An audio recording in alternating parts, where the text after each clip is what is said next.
All right, San Diego and Southern California, what's going on? You kind of know what's going on. We're with you for the next 3 hours. Mark Zegler on that big-time signing by San Diego FC, Chucky Lozano. He will join us at 5 p.m. More than just that, San Diego FC, San Diego State basketball, a lot to get into with Mark Zegler. Of course, we'll get into Manny getting hurt, the Padres getting swept.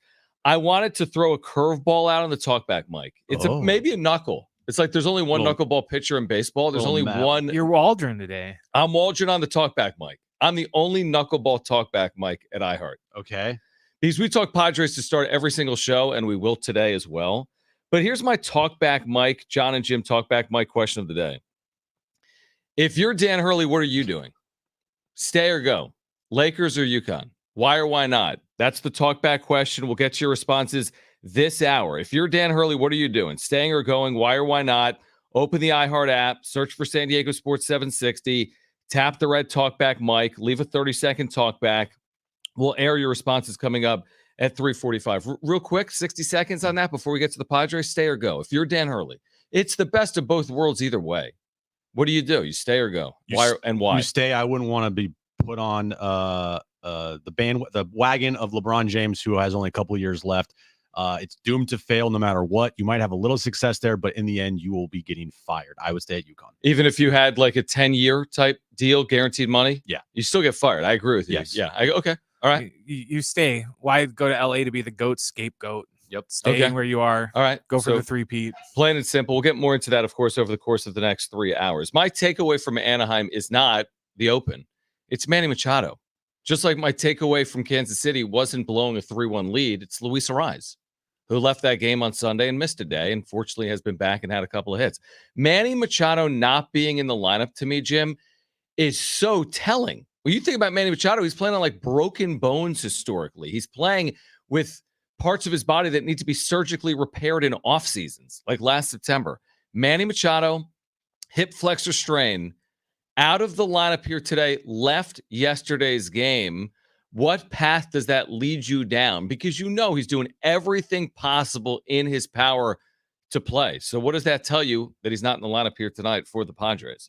That it's not just a little ouchie. It's potentially closer to an oh-no. Oh, no. Okay. It's a little ouchie. It's not a little ouchie. Can't be a little ouchie if he's out of the lineup. I mean, maybe it's a precautionary ouchie. Are they telling him, like, dude, I don't care if you're coming to us and saying you can play. You're not playing. We're not writing your name on the lineup card tonight. Little ouchie? Here's what does kind of worry me a little bit with Manny Machado. Yeah. Is that he's the type of guy that even he did not want to come out of the game last night. He was trying to walk back to first base. He was taking a lot of time to stay in that game. And finally, as soon as he got close to first, boom, hard left, he's out. And he's a guy that how many times he's gone the IL since he's been with the Padres? 1. And that was for a actual broken bone in his wrist. Something that it's unavoidable. Had to. Everything else like muscle strains or back issues or his elbow, tennis elbow, he's gutted it out and he's played, and it might not have been the best decision for the team, but he has played regardless. If he is not in the lineup for the first 3 games of this series, he needs to go on the IL. Why are you going to just have Manny take up a roster spot, sit there on the bench because he doesn't want to go on the IL for whatever reason? Like, no, Manny doesn't run this franchise, even though he thinks he does. They need to put their foot down. And if Manny has an issue that potentially could get worse by him just running, he needs to go on the IL. They can't have him just be like, I'm not going on the IL because I don't want to do it. I'm going to fight through it at 60%. Like, no. Okay, you're going on the IL. We need that extra roster spot for whoever, and we'll see you in 15 days. Okay, it's interesting you say that. So would you prefer then, let's say Manny can play the next 10 days at 60%. I want to be in there. I can DH. I can give it a go. I'm good. No, I don't need to run that much. If he says I can play the next 9 days, give me a day, but I can play. I'm not going to be 100%, but I can play. Or, to your point, you play with Adam for 10 days or more. You activate a different player. You don't play a man down, quote unquote, for the next 10 days, but you're getting, you're calling up Grant Pauly And Grant Pauley's going to DH for you a little bit, and he's going to play for the next 10 days. Manny's going to get healthy or healthier. You're taking the Pauley route over the 60% Machado, I want to be in there route. To me, that's just that's selfish. Mm-hmm. Like, why are you going to try to gut it out to potentially get injured even more when you are going to be hurting your team if you do it? Like, if you go out there and Manny's 60%, okay, and he's already not having a great season. He's had a good last couple games. That's the problem. He's been good for like a week or two, and now he gets hurt. Now he's hurt, and he is down to, let's just say, like your number 60%. Yeah, whatever. Just throwing it out. Throw the number out there. What if he gets even more injured? What if he's running down the first baseline and his quad strain gets even worse? Then what? And you know he ain't running down that first baseline. Hell no. This thing. Hell no. And you know he grounds into a million double plays as it is already. Right. So, like, you're at a point in your season where you cannot afford to lose anybody else to a long-term injury. Right. I buy that. And if Manny is not healthy, and if this quad injury is something that can get re-aggravated pretty easily by just running, then he needs to go on the IL. It's interesting. Yeah, I agree with you. I think in Manny's head, I haven't asked him, but here's my guess. Sometimes people think I need to be there for my teammates. That's why I'm a good leader. I post. I play 155 games. Right. The other side of the conversation is, yeah, Manny, you've played a ton of games in the big leagues and you've played a ton of games for the Padres, even when you're not 100%. The issue has been we've seen a lot of Manny where he hasn't performed. Maybe some of that has to do with his health, which he does not use as an excuse. But if you're not capable of playing to your ability, they can go find someone that can give them production. He still hasn't had, to your point, he's had a very below average year. Mm-hmm. It's not like he's had this 1,000 OPS MVP caliber year. And by missing him, you're going to be down this guy that's hit 19 home runs and, driven in 51 runs. That's not the player they'd be down if you miss him for the next 7 or 10 days. My guess, Jim, I said this last night, I'll stick by it even with him not in the lineup here today. I think the odds of me running a 4-minute mile are the same odds of him going on the IL. I find it extremely unlikely that Manny Machado, without a bone break, is going on any injured list. Oh, I agree with that. If anybody goes up to Manny Machado and tells him something that he doesn't want to do, what's he throwing? Guess what? It's not happening. Hey, Manny, we're putting you on the IL. Hell, you are. No, you're not. I am not being put. He is not going to be put on the IL if he does not want to go on the IL. Yeah, he's still here another 10 years. He's owed $300 million. They're not doing it against his wishes. And anytime that there's that conversation, I'm sure last year, even with the broken wrist in his bone, he probably pushed back a little bit from that. So for the Manny aspect from last night, which I do think is, you're right, the most important thing, because if you lose Manny for an extended period of time with this quad injury, you're just... or if you don't have him healthy for an extended period of time and he's playing, it's also good luck. Bogart's loss means absolutely nothing. He's giving you nothing anyway. You don't even know that he's gone. The only time you're going to remember Xander Bogaerts here for the next couple months is on his bobblehead night tonight. Is that tonight? That's tonight. So, but Musgrove, Darvish, Manny, those Arise, he's back. You look at the lineup tonight, John. I know, Wadey. Oh. Who's give me the lineup? Hold on. I mean, the lineup is not. It doesn't scream excitement, but they do have the Xander bobblehead. Yeah. Tonight's lineup: Luis Arise leading off. That's good. Tatis in right, red hot. Profar in left. Proey. Cronzone at second, hitting cleanup. Right. Then it gets interesting. Peralta's your DH. Merrill's in center. Kimmy's at short. Wadey's at third. Higashioka's behind the plate. The others who have left a lot to be desired here recently. Get out your all-star ballots, everybody. Right. By the way, Jim, here's it. For a day, no issues, all good. This goes back to the Darvish Musgrove stuff. For a start, all good. Adam Major can pitch very well. For a day, all good. Tyler Wade, he could play very well. You start talking about a series, a week, a month, beyond that for someone like Joe Musgrove, that's when you run into problems. This is a long game. I don't need to be the one to tell our listeners that. Everyone gets it. But it is. 97 games remaining. One individual game has no bearing, but 1 week, 1 month does. And you can't be down. You're down a lot, dude. I'm with you. Bogey, who cares? But Musgrove, Darvish, Manny, albeit for a day, Arise is not 100%, as reported today by the media, as we know from his shoulder. Like, how much can you overcome injury-wise on this team? Well, we're going to find out. And they're in this. So far, they're not overcoming it. No, they're not. They're not a strong-minded team at all. They're not. They're not a strong-minded team. They're not a strong-minded franchise. They are a weak-minded franchise. It's and not a weak-minded player. And it's not just you saying clubhouse. Profar. So, okay. So the Manny thing, yeah, that's the number one story. But then we get to last night and getting swept by the Angels. Yeah, that was embarrassing enough to a team that has the worst home record in baseball and hasn't won back-to-back games at home all year long, and you got swept by them. You don't score more than 3 runs in the entire series. Pretty embarrassing for you. Did they score 3 runs in that game? No, they scored 5 total. 1, 2, and 2. Sorry, yeah. Don't score more than 2 runs in the entire series. Right. Embarrassing. Just flat out embarrassing. But then we get to post-game, and we get to the quotes that are coming out from this clubhouse. Mm-hmm.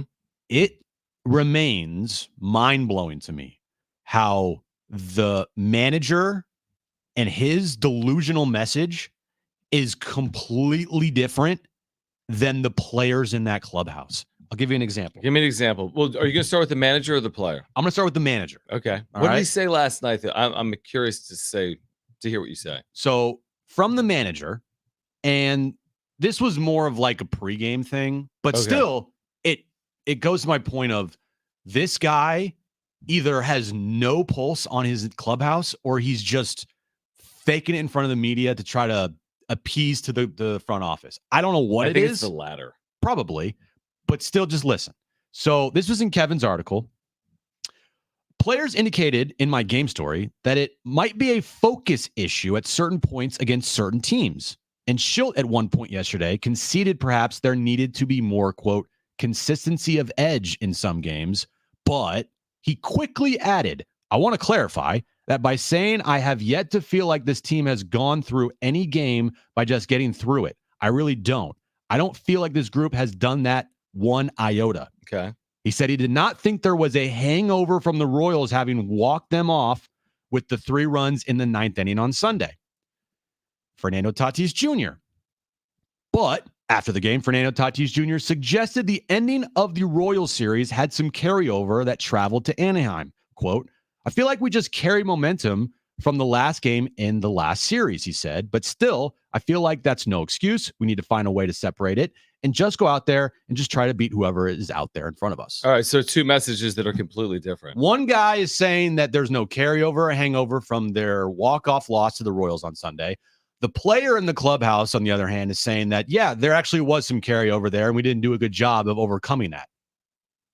What? And that's consistently happening. But I'll even go further than that, beyond the messaging to the, hey, let's do everything we can to not be 2023. And then I saw a 2023 quote last night. Darren put it on social media. This was also in Kevin's article, where he writes that they're basically confusing even to themselves. This is a Jerkson Profar quote. Asked if he thought the impediment against teams with losing records was a mental issue, Profar said, I think so, yes. We do a lot of things to lose.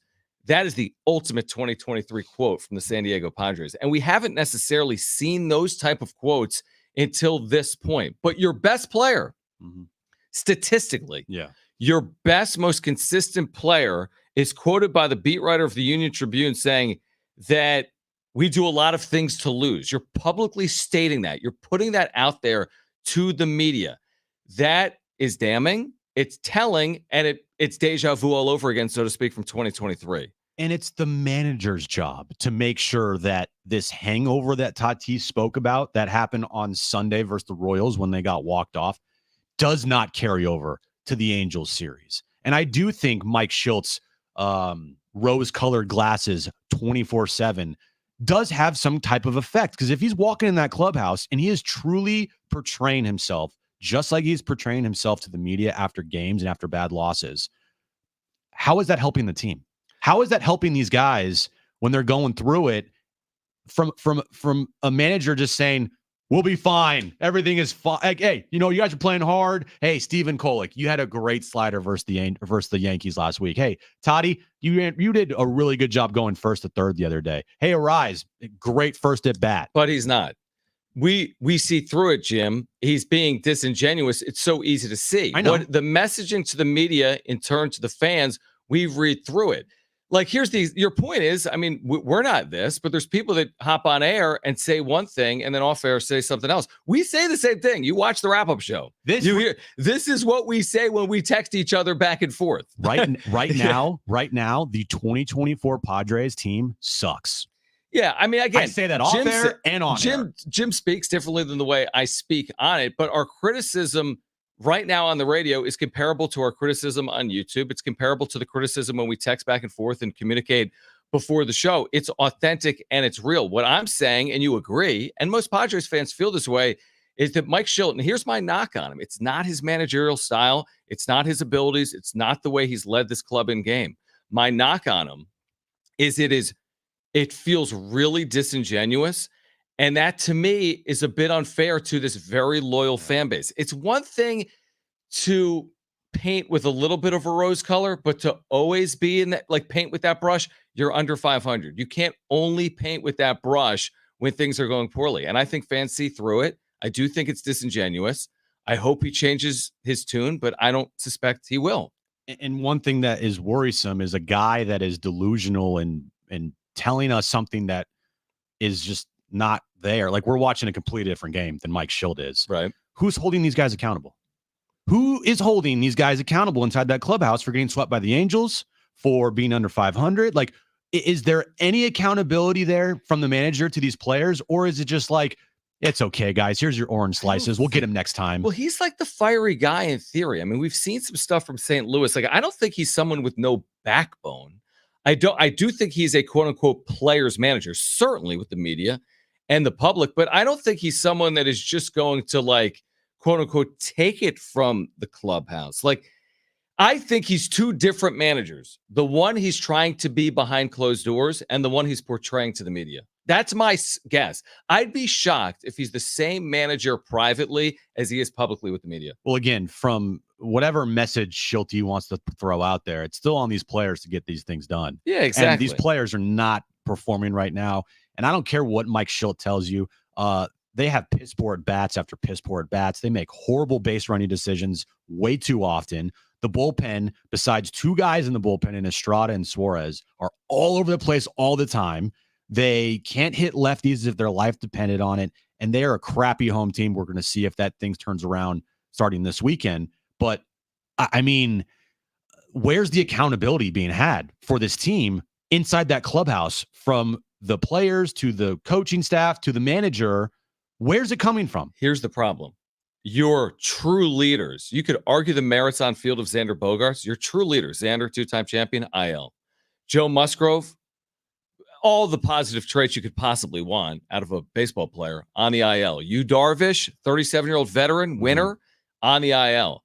Like, Manny Machado, okay, who, like, goes with the flow. When it's good, it's good. When it's bad, it's bad, is now potentially taking on even more of a vocal leadership position in the absence of Xander. When you're not active, like, let's be honest here. You could talk to Rich Ornberger. You could talk to whomever's ever traveled with baseball teams. You're distant. You're gone. It's different. Yeah. It's different. Now, again, if you're not active and you're Mike Trout, you still carry a weight.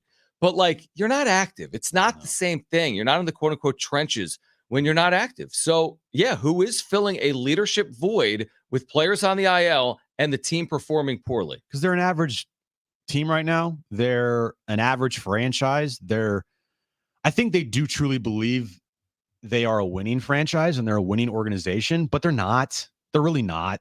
They're more rooted in failures than they are their successes.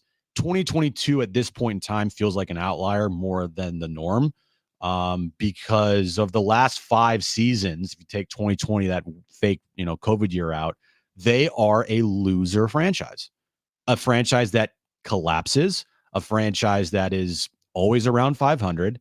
And that's why, unfortunately, as of right now, 2022, over the last 2 decades, is an outlier more than probably heading towards the norm, which we all thought it was going to be. As we sit here right now, it's on them to turn that around here in the second half of 2024. All right, on the other side, big day for soccer fans in San Diego. Is it a big day for casual soccer fans? Has this moved the needle or not for you?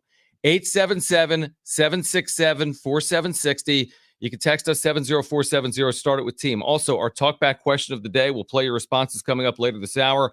What would you do if you were Dan Hurley?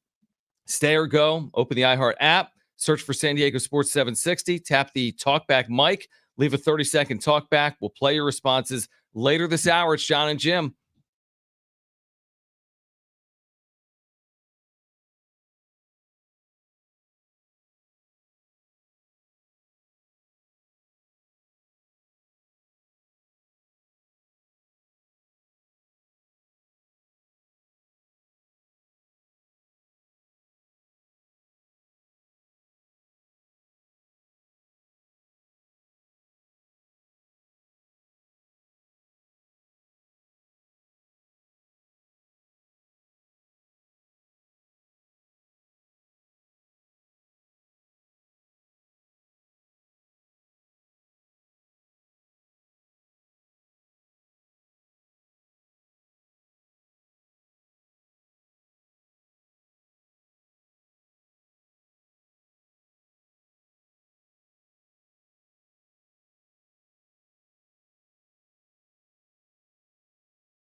Hey there.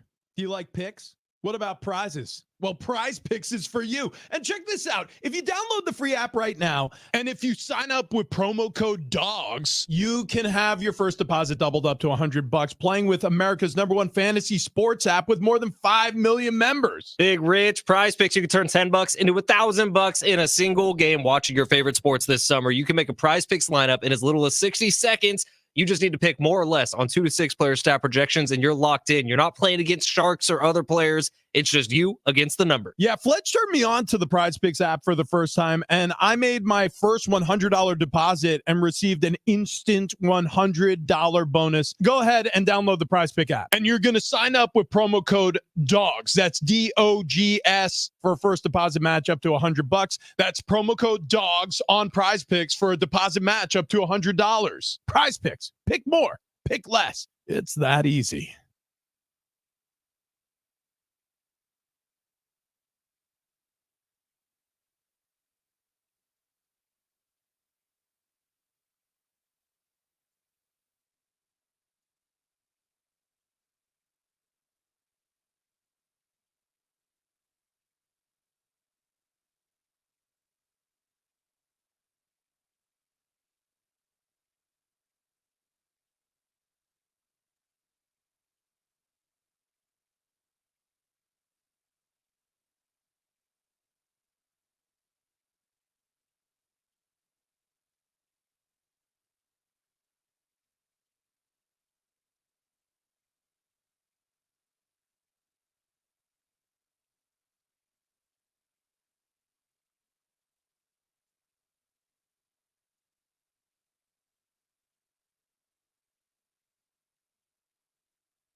Does it move the needle for you or not, both soccer and casual soccer fans? Chucky Lozano to San Diego FC. That's next.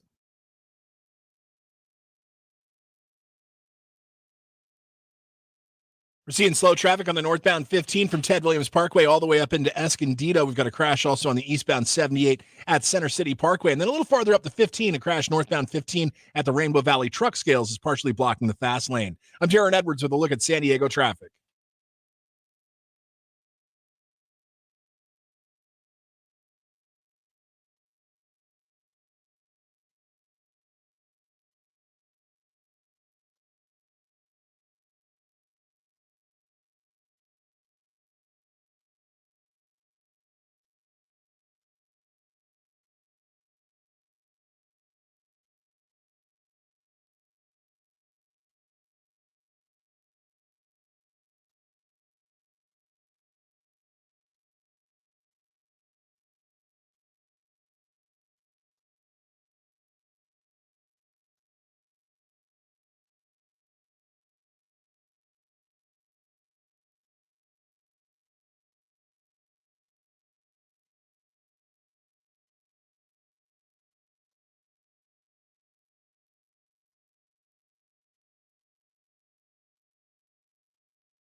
Consider Miramar Kitchen and Bath for your next kitchen or bathroom remodel. See why so many of your neighbors trust us and have experienced the expertise we offer to transform your spaces. Visit us at miramarkitchenandbath.com. Contractors license 657333.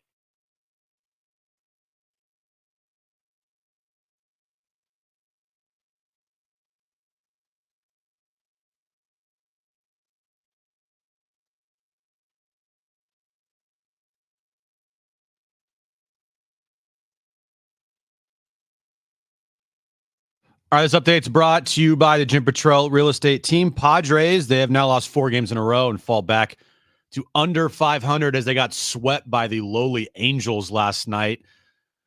It gets even worse as Manny Machado, he exited the game with an injury. He is not in today's lineup. Team says he has a quad strain. He is day to day.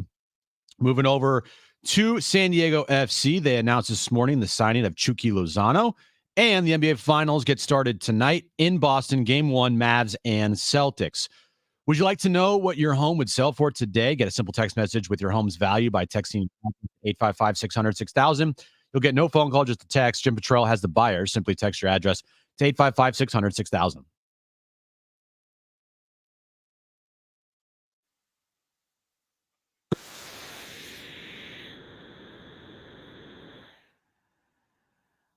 That you can win tickets before you can buy them. Live performances by Big Sean, Camila Cabello, Doja Cat, Gwen Stefani, New Kids on the Block, Shabuzi, and more. September 20th and 21st, T-Mobile in Vegas, 2 nights, 1 stage. Listen to win tickets before you can buy them, including airfare, hotel, $1,000. Keep listening to win. And our exclusive Capital One cardholder presale begins next Wednesday. Shabuzi. All right, Chucky Lozano. Yes, John. Internationally, now you and I, is it fair to put us both in this box of casual soccer fans? Oh, 100%. Which means we are interested, but we don't have the like deep knowledge of the sport. Yeah, no. But we're interested. We're dipping our toes in the water. Yeah. It's going to be here in San Diego in 2025, and we support all San Diego sports, and that's so we're casually into it. Definitely casually. So okay, and we want to hear from soccer fans, whether you're hardcore or casual. 877-767-4760. To true soccer fans, this seems very significant. International player, has scored in the World Cup for Mexico, has had a very successful career. He's still in his 20s, not in his 30s. So really like a highly acclaimed international player. So I think for the hardcore, for the diehard, no doubt, I'm sure it resonates. For you, me, our listeners, for the casual, is it resonating with you? Chucky Lozano, Mexican national team player for a good portion of his career, World Cup goal scorer. Is this resonating for you or not? To be honest, no, not really. Okay. To me, what resonates more is like the team logo and their colors. No, I'm like that too. And their kits and how they promote their team and like their social media. And then when the games start, then results will happen, but like up until then, because I'll be honest with you, I didn't know who Chucky Lozano was before the Chucky Lozano name was being discussed the last couple of weeks here. I did. I thought his name was Chucky. Well, that makes sense. It looks like Chucky, but it's pronounced Chucky. Yeah. And for me, if this is considered a big signing for like the hardcore diehard soccer fans, that's great. And I think it is. Yeah, I think so. I think you're right. Mm-hmm. And for the soccer community here in San Diego, especially close to the border, I think it plays very well. But I still go back to like, is that going to bring in the casual fan? I don't know. I mean, Scott Lewis had a good point on social media, and I kind of said it the other day and agree with him. Like, when you have a subpar logo and kind of a subpar color scheme that's not really like resonating, I feel like with the casual wants to be in soccer fan here in San Diego, you're going to have to do some bold things to like overcome those issues. Yeah, I'm glad you mentioned that, and we'll get to Hector wants to weigh in. We'll get to him in a second. But I'm glad you mentioned it because like Alex Morgan, and again, I get it. Not everyone is Alex Morgan that checks all the boxes of American women's soccer, transcends sport, resonates with people young and old. Like Alex Morgan's a complete home run, right?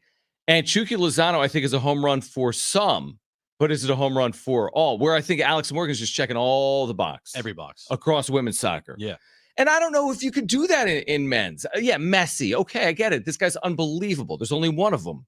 That obviously resonates with everyone, but not every team can have Lionel Messi. Yeah. And I do feel like the like Colin had a kind of a good rant about soccer the other day. Like, Okay. He's like, I love soccer, but the snobby soccer fan that gets upset with me because I don't know all the rules, or I don't like this with your club, or I don't like just unabashedly support them no matter what.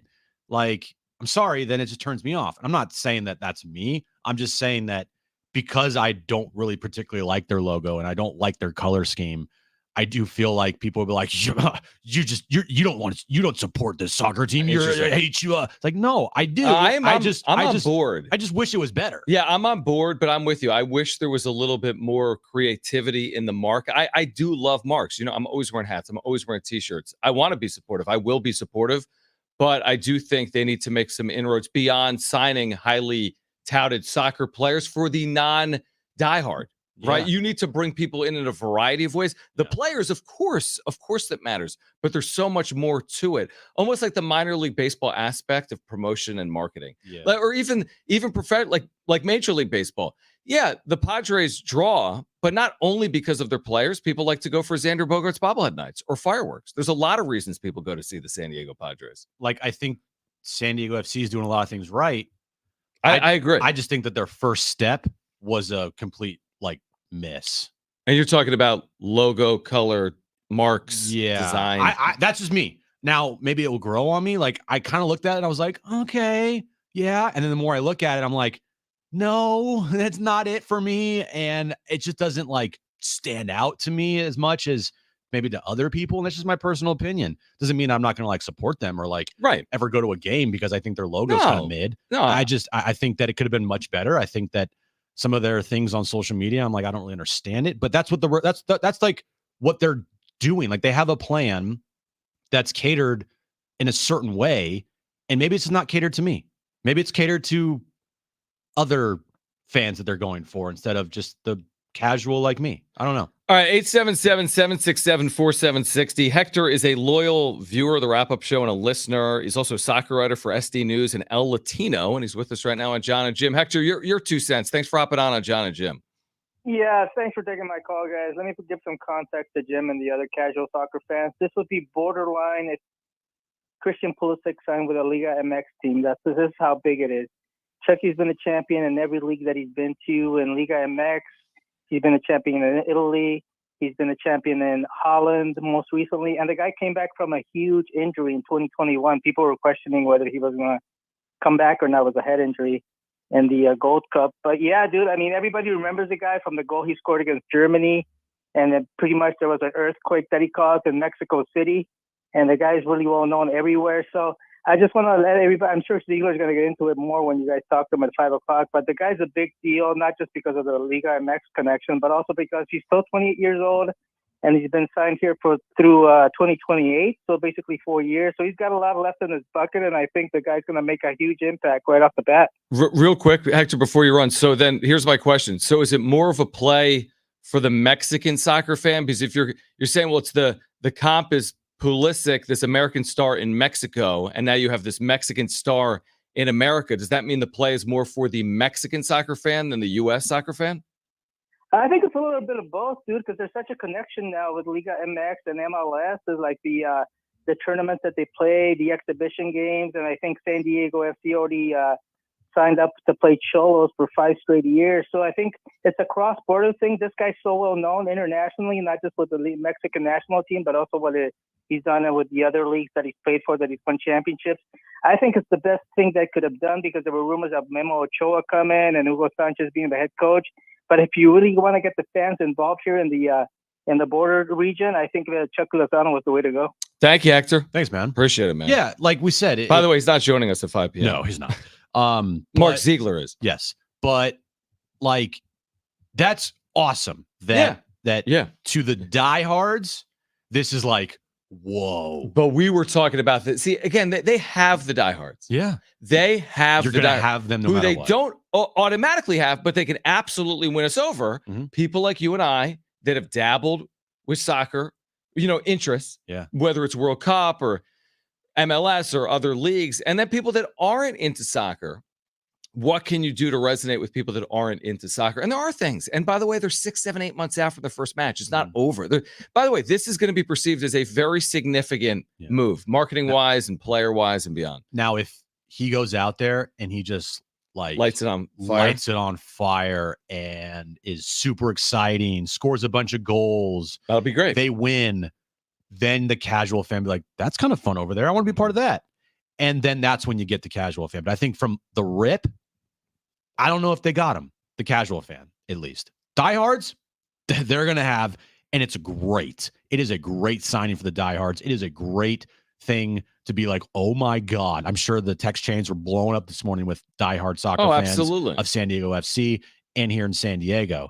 But it's going to only attract, I feel like, the casual fan once they start playing and once everyone can see him on the field. And if he goes out there and he performs, yeah, people are going to want to be a part of it. They're going to see how cool and fun it is, and they're going to want to go to these games and watch. But until then, I think they just need more.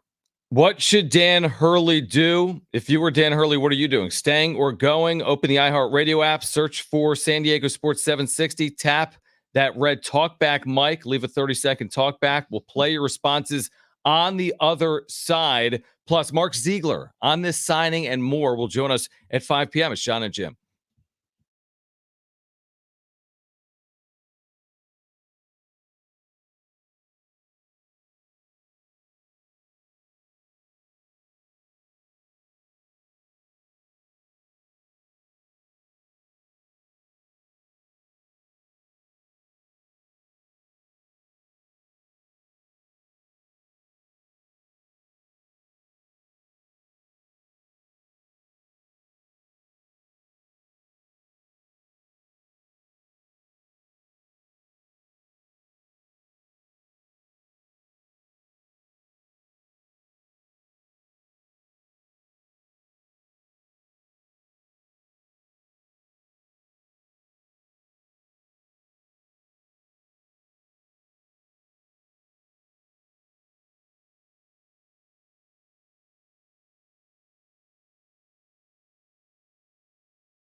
Since 2004, men choose Andro 400 for one reason: results. It has really worked. I've lost 35 pounds. It's just unbelievable. I never lost weight like that easily in my life. Congratulations, Stephen, on losing 35 pounds. Now, listen to Leonard's results. So when I went to my doctor, I was telling him about your product, Andro 400, and he said that it was okay for me to take it. So I started taking it. I just came back from the doctor yesterday. I'm down to 190 from 236, and he told me to continue to doing what I'm doing. Outstanding, Leonard, losing 46 pounds. Guys, if achieving results like losing belly fat, gaining energy, and improving testosterone levels are what you're looking for, then get Andro 400. We guarantee the results. Start today and get free shipping. Go to andro400.com. andro400.com. andro400.com.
For more information about contests on this station, go to sportssd.com/rules.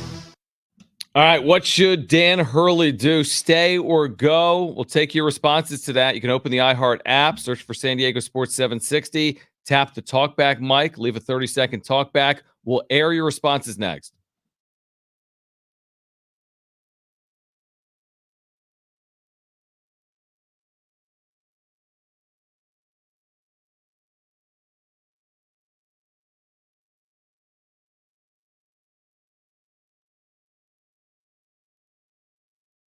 Would you like to know what your home would sell for today? Get a simple text message with your home's value by texting your address to 855-600-6000. You'll get no phone call, just a text.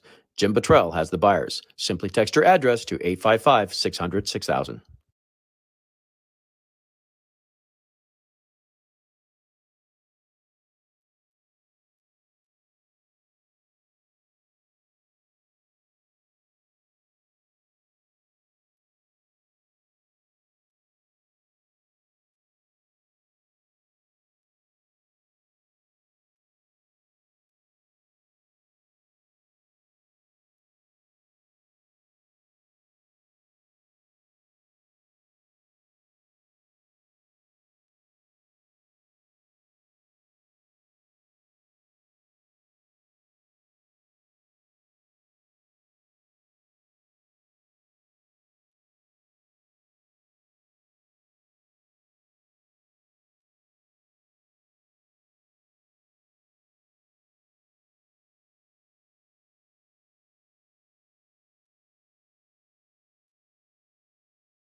Stay connected with speed you need with gig speeds everywhere. Learn more at Cox.com.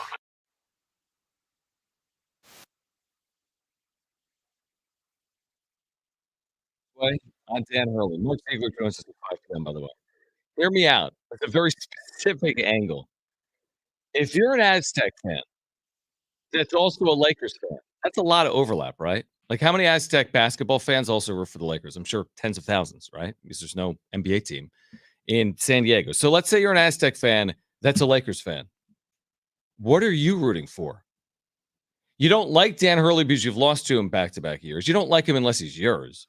Well, you don't like Dan Hurley, but you're not playing Dan Hurley in the UConn Huskies every single year, John.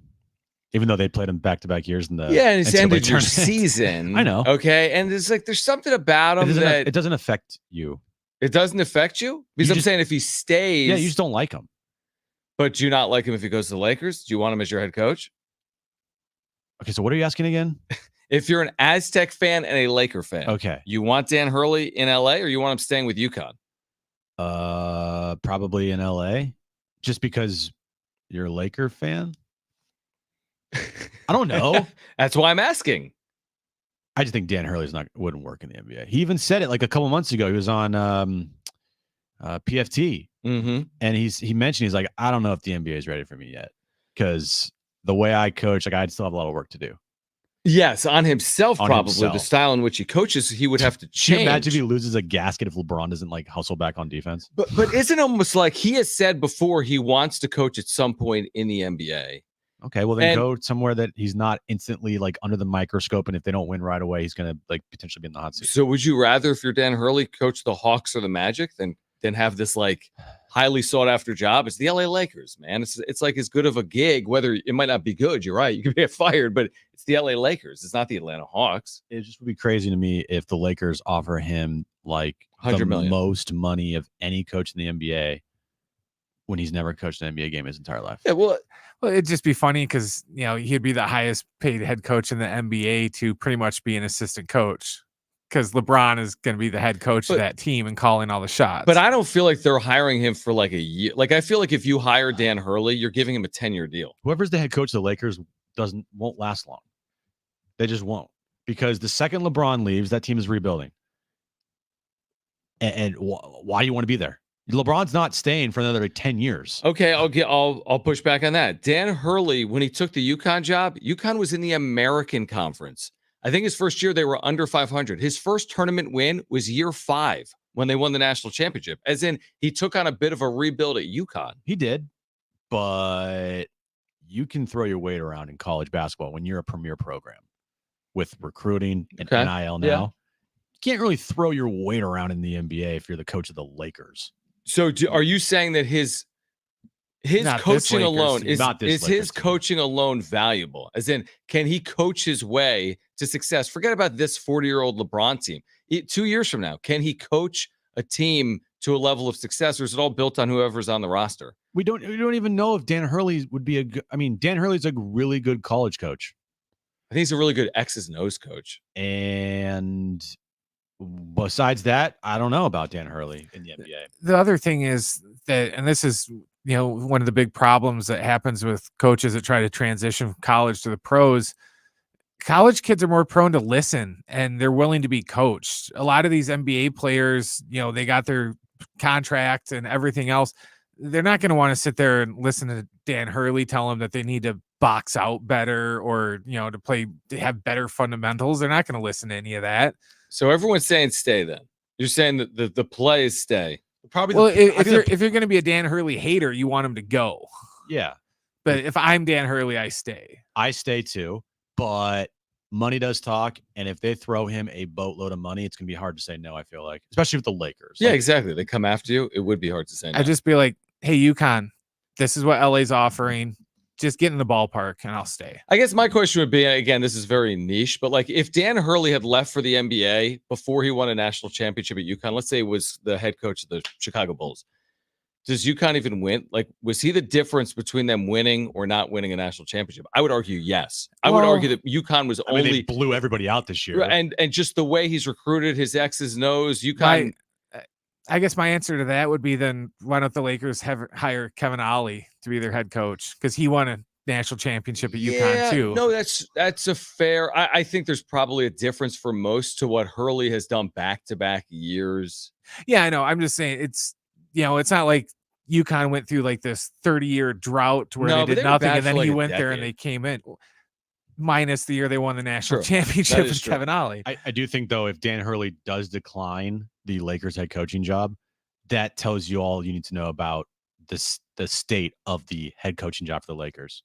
And I wonder if they have to resort to like a first-time podcaster in JJ Redick. Well, I wonder if Redick maybe got cold feet or came to his senses, and that's why all of a sudden we woke up this morning and they're like, "Nope, we love Dan Hurley. It's always been Dan Hurley." No. Your first choice is not Redick over Hurley. No, it's not. You see what I'm saying? Like there is no cold feet for Redick.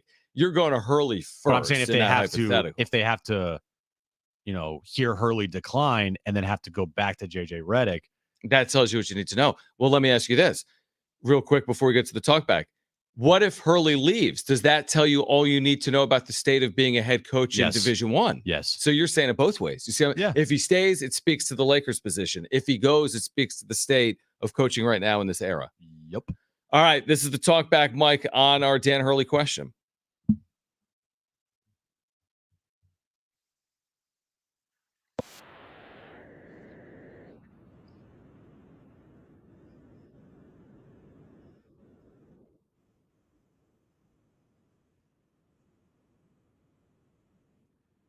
All right, so lifelong Laker fan says, stay at UConn, go for the three-peat. Go for the three-peat. And you're already a legend there. But I don't know. I just think that you go to the Lakers, you're just setting yourself up for failure. because LeBron's not going to be there for more than 2 more years, you would say. 2, 3. I mean, he's going to be 41. It might only be one, right? Maybe 1. Yeah. And if things go bad again, guess who's the first person that's going to get blamed? Dan Hurley. Exactly. Anthony Davis. All right, on the other side, the wrap. We'll kick off hour number 2 of Jon and Jim. Mark Zegler joins the show coming up at 5 p.m. We have giveaways for you today, including tickets to see Daryl Hall June 16th. That's next week at the Cal Coast Credit Union Amphitheater. Hour 2, Jon and Jim next.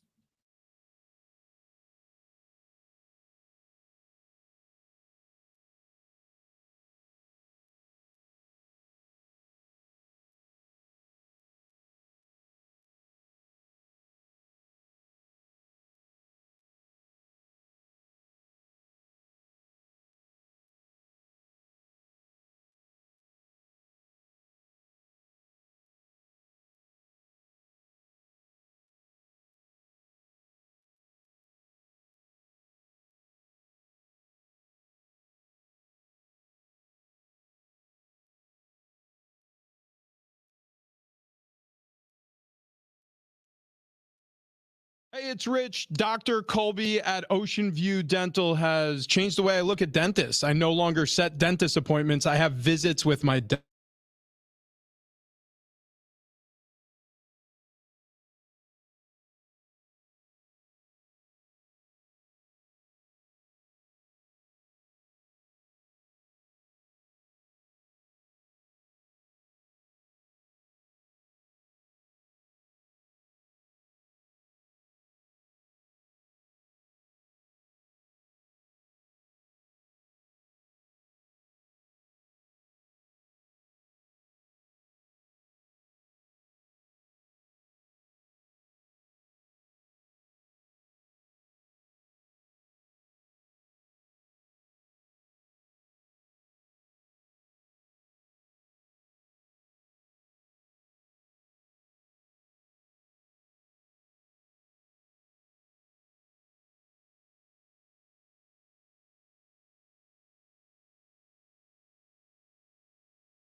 All right, San Diego and Southern California, what's going on? This is hour 2 of Jon and Jim. This hour, your chance to win tickets to see Daryl Hall, Hall & Oates, June 16th at the Cal Coast Credit Union Amphitheater. Tickets at Ticketmaster.com. Mark Ziegler's on the show at 5 p.m. More on the Chucky Lozano signing, San Diego State men's basketball as well. We'll hear from Mike Schild.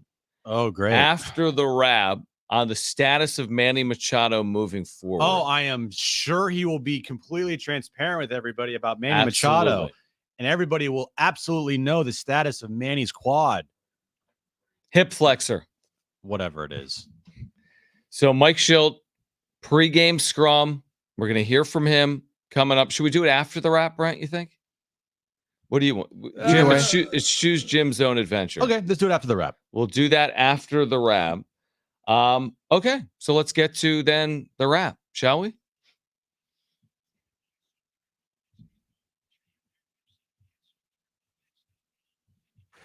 What's your level of excitement for the debut of the San Diego FC next year? The closer we get to it, it's gonna become more exciting to like see it actually take place at Snapdragon. As of right now, for me, the casual fan, it's just there. Like I have to see it with my own 2 eyes to actually get excited for something that I'm just like very casually a fan of. So for me right now, it's not particularly high, but the closer we get to, their first game, it will, go up. I am looking forward to it. I'm with you. I mean, it's hard to look forward to or be excited about something that's still months away, but pushing a year. I mean, it's next February when they're actually going to open, and it's only June. So you're 9-10 months away from them starting. But I'm interested. I'm intrigued. I am excited. I'll be more excited when we get closer, but it becomes more real as they do add players, and that's something they did in a big way, obviously earlier today with Chucky Lozano. So I have a level of excitement, and I'm with you. I think it grows as we get closer. Next question. All right. After 6 years of waiting, the NBA Finals start tonight. Who's going to win game 1? The Boston Celtics did something that, if they lose tonight, will be considered the ultimate jinx. And if they lose the series, by the way. So they have the giveaway shirts on everybody's chair. And if you look at it, it spells out like BOS on one side of the court, like in white lettering. So from the shirts, you're saying? So they have white shirts and green shirts, and the white shirts spell out the letters BOS. And then on the baseline in the stands, it spells out 18 with white shirts, which is their next championship. They better win, man. Yeah. I'm taking the Mavericks tonight. Is this more egregious than whatever the Padres did with Kershaw, the Kershaw meme, to put 18 that was before after you've won? Though. I know, but this is like when Jim said the Padres beat the Rockies on the title. And then they lost. When they were up 9-4 and then they lost the game. Yeah, I wouldn't do it. Like whoever was in charge of that, and I doubt everyone was aware of it. I mean, the shirt guy putting 18 on the baseline, I doubt that goes to the top of the organization. That's not a great omen. I think Boston wins tonight, though. Despite the 18, okay. I think Boston wins tonight. What do you think? Because you didn't answer the question. I just said Mavericks. Oh, I didn't listen. Yeah. Next question. Good job. Which of these names do you like the most for Utah's new NHL team? The Blizzard, the Mammoth, the Outlaws, the Venom, the Yeti, or should they just call them the Utah Hockey Club?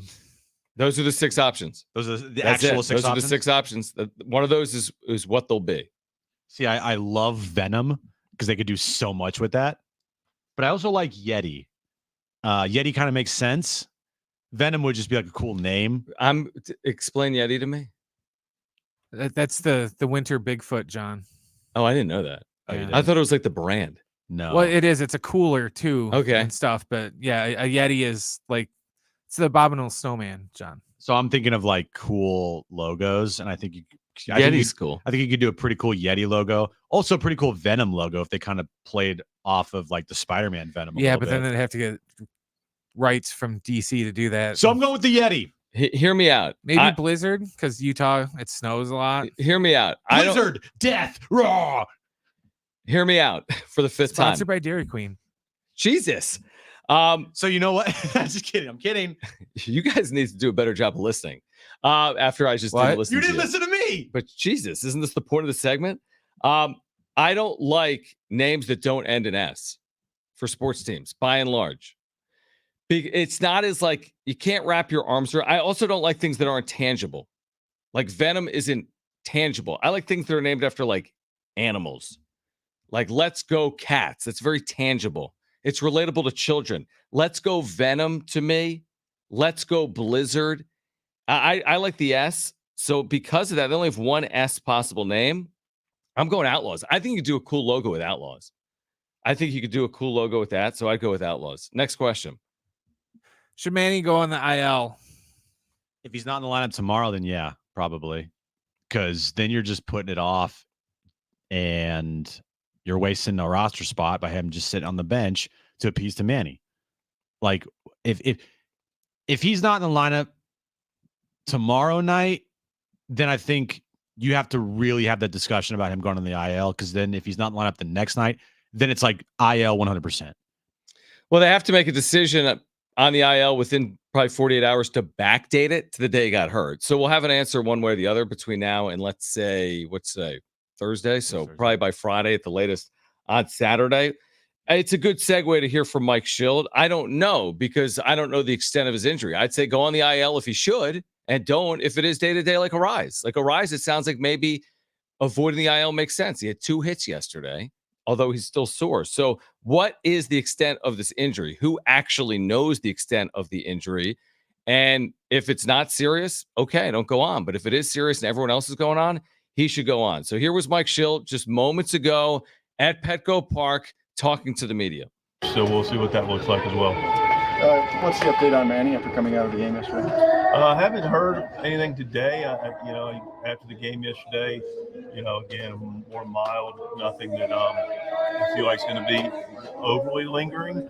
But we definitely, anything with a soft tissue, we want to make sure it gets behind him. So we'll evaluate today and take it verbally day by day. Tyler Wade gets to start over third base. While Manny's getting healthy, might it be a little bit of a rotation with Donovan and Tyler? I think so. I think he expects to, depending on pitching matchups and some of the other things, DH and all that, will create an opportunity for Wadey and Donovan.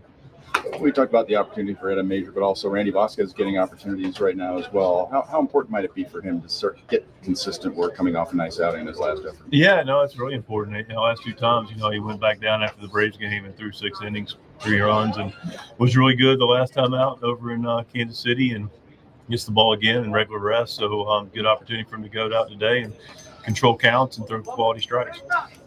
Fernando continues to swing the hot bat. Yesterday, I know you discussed I can't his ability to use all fields, but also all we need to know about is Manny Machado. I don't. You don't like hearing from Schild? No, it's like the entire show. Like the team's lost 4 straight under 500, and it's just a fluff fest. It's a fluff fest. We're never gonna know. Like I said a couple of days ago, this franchise, when it comes to injuries, is the absolute worst with communicating those injuries to the media and their fans. So until Manny's back out there on the field or back in the lineup, I have no idea about the injury for Manny Machado. And I don't listen to what they say about injuries. I'll never take them for their word for their injuries. And if he's not in the lineup tomorrow, then I'm going to take actions will be greater than words here. And that would signal that he is pretty hurt. I still would be, without knowing the extent of anything, like you said, because we're never going to find out. I remain, after hearing from Mike Schild, I'd be utterly and completely aghast / shocked if he went on the IL. It has happened one time because of a broken bone. This I know from the injury. He broke nothing. Therefore, I would be completely shocked, jaw-dropping, not draw-dropping news if Manny Machado goes on the IL. That would completely floor me if that happened. Completely floor me. Because it's his team. He runs this. He makes the decision. He's never going to say yes to it. He would if he broke something. He has no choice. Yeah, no choice. If he broke something, okay. Tore something. He didn't break anything. He will be DHing within the next 48 hours. Yeah, I probably agree with that. I mean, if he's not, I'll be shocked. No, I agree with that. And I'm sure even today he's probably. Also, how do you not know, like, before. Well, yeah, he was like, "Oh yeah, I haven't checked in on that." No. It's 3 p.m, dude. This is the story. Jon and Jim are leading the show with you. You haven't checked in on Manny? That's the Padres way, though. They love to do media scrums. Oh, we were going to find out in 15 minutes.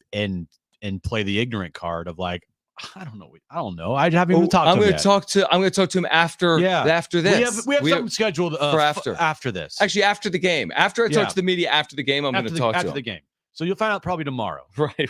Like, oh my God, give me a break. I couldn't roll my eyes any farther in the back of my head if I tried. Now, would he be available to pinch hit tonight? Let's say it's a tie game. Wade's up in the 9th. Zero chance. Not available to pinch hit? I don't think he's available to pinch hit. No. Wow. I think he's going to make himself available. He'll be in uniform. The classic, well, if this was a playoff game. Right, exactly. He'd be out there if it was a playoff game. Yeah. No, that is worrisome because if you look at the lineup tonight, John, it is yucky. It's bad. It's not great. It's a lineup that is very dangerous, and not like the good dangerous, but the dangerous of like people are going to start ripping their hair out of their head. And the other part of it is Randy Vasquez hasn't exactly had this unbelievable year. Now, he's had some moments. You are facing 3 consecutive right-handed starters, thank goodness, although yesterday's starter threw with the right hand and the Padres didn't do anything. Yeah, second to fifth inning was amazing for him. He only allowed like 2 hits. I mean, the team basically won yesterday besides the second and fifth innings. So it's the Diamondbacks who are we said this last night on the wrap-up show. This idea that, well, you got to beat teams that are under 500. You got to beat up on teams you got to beat up on the bad because it's not guaranteed you play well against the good. But we don't know if the Padres are bad or good. The idea that the Padres are, quote unquote, better than the Diamondbacks is potentially a false narrative. They're the same.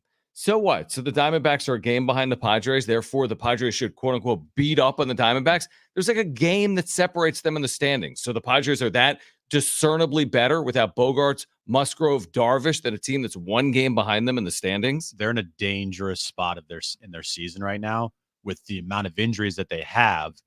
And I said to start the year, continue to say it and stand by it.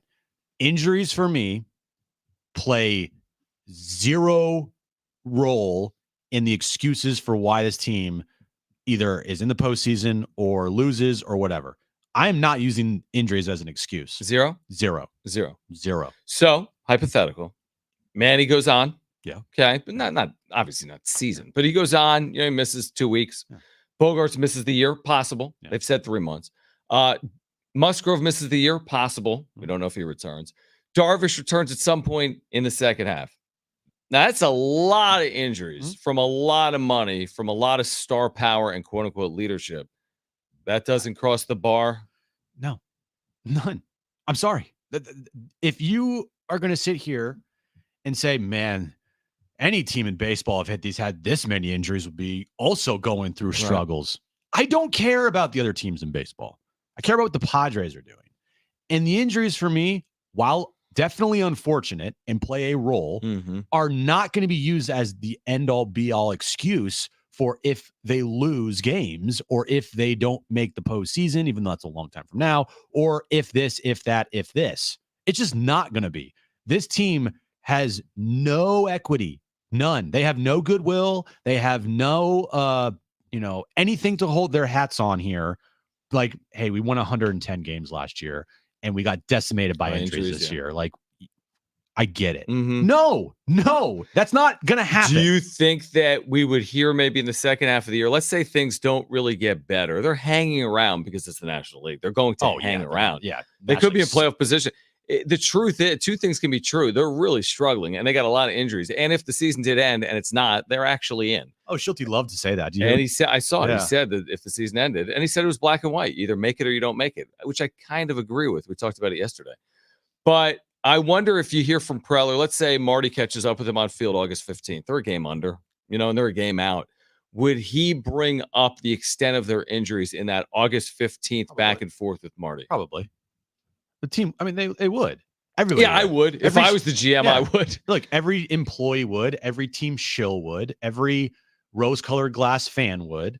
Like that's going to be the excuse. And to me, that's like they have not earned that excuse. If you get what I'm saying here. Oh, I get it. Like they haven't earned anything. They haven't earned anything. They're a team over the last 4+ years, the window that they have deemed the window of the Padres. What have they done? Well, that's not entirely fair because of 2022. If it was the New York Yankees and they had this same run and their only thing was one ALCS appearance, I buy it because the standard is the standard. Cliche as it is, they got 27 titles. The Padres don't. They've got 3 National League championship appearances since 1969. Therefore, one of them matters. I'm comparing the Padres to the Padres. That's what I'm saying. And the Padres to the Padres are an average franchise. The Padres to the Padres are an average franchise? Like they are not a team that you view as like, yeah, they overcome a lot, they win. I know. So don't. Therefore, if the standard is different and they've actually made the postseason 2 of the last 4 years, is their standard different than the standard of the New York Yankees? If they make the postseason this year? Well, they made it in 20. They made it in 22. Forget about it. Where they are today, because you said they got nothing to stand on. They haven't done anything the last 4 years, but I'm telling you by Padres perspective, they actually have, because they've only been in the National League Championship Series 3 times, and one of them happened 2 years ago. Well, yes, you're right. But also, like that 2022 year, the farther you get out from it, I agree, does not look like something that could become like a standard. Well, and you can't hang your hat on that forever. No, I agree with that. And they love to hang their hat on 2020 for a long time until 2022 happened. Mm-hmm. And just going forward, John, the excuse train of this and that and this and that, like it's done. They've had plenty of opportunities with this core. Yeah. And no, you're right. The general manager going through manager after manager after manager, being here for a decade plus, like you just don't have the benefit of the doubt anymore. So either turn this thing around. Okay. And by turn it around, I mean, I guess being 500 is good enough, which is we'll see. Just whatever, but turn it around or you will continue to be that just team over in the corner there from a national perspective that never wins. I said last night that the team that finishes in 7th place in the National League, wasn't there a show on TV called The Biggest Loser? That is the biggest loser in baseball. Oh, yeah. And by the way, the Padres are one of a series of teams that could finish there. I'm talking about teams like the Padres, the Giants, the Diamondbacks, the Cardinals. These are the teams I'm referencing. Maybe the Cubs. There's a series, Pittsburgh, Washington. They're in a different spot. But the team that finishes 7th in the National League, well, the National League isn't good. You're not the worst team. You're not the best team. You're not in the tournament. You're just kind of an outlier. And what do you have to show for it? You have absolutely nothing to show for anything. The other interesting talking point that we mentioned a little bit yesterday, and this does confuse me a little bit because I've said it's black and white, but there is a realistic scenario where someone, I don't know if it's the Padres, wins 80 games and makes the postseason. Just walk through it with me. There's a team in the postseason. Let's say it's the San Diego Padres. They win 80 games, but they're a game better than the 79 and 83 Cincinnati Reds or the 82 Reds, but you have a tiebreaker. And that team is in the postseason. And now to your point, and then that team loses in the first round of the wild card. 80 and 82. What do you do with it then? That's just weird. Very weird. I, would not celebrate that like some people would. That would be weird. It would just be like you're celebrating mediocrity. Right. Like, okay, you made the postseason. That's the number one goal. And I'm sure they would push that narrative like, we made the postseason, guys. We should be happy. But I keep going back to the fact that the amount of resources that has been put into this franchise over the last 6 years, the money that's been spent, the amount of trades, and everything that's been put in this franchise, winning organization to celebrate what potentially could be a good thing in the playoffs, but also a team that was 81 and 81, which would be a worse record than last year. It's a real confusing area to be in. I don't know how people would react. I think I would react positively, be like, great. That's awesome. Cool. You backed away in the postseason. Now you can tell everybody you made the postseason, give everybody contract extensions, but you're still an 81 team when your payroll's around 200 million. It would be truly bizarre, and we'll watch it play out over the next 3+ months. All right. Who is to blame for Matt Kemp's poor performance in San Diego? Not Matt Kemp. So who do you blame? Is it our listeners? Is it Jim? Me. Is it the media other than Jon and Jim? Who do we blame other than Matt Kemp? If you missed it yesterday, we'll play it back for you again on the other side of Jon and Jim.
We have an update on Joe Musgrove. We'll share it with you next.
All right, this update is brought to you by the Jim Petrell Real Estate Team. Padres and Diamondbacks start a 4-game series at Petco Park tonight. Padres are on a 4-game losing streak, trying to turn that around tonight versus the D-backs, but they'll be without Manny Machado as he left yesterday's game with a quad injury. He's out of the lineup today. First pitch, 6:40. Moving over to San Diego FC this morning, they announced the signing of Chucky Lozano, and the NBA Finals start tonight. Game 1, Celtics versus the Mavericks in Boston.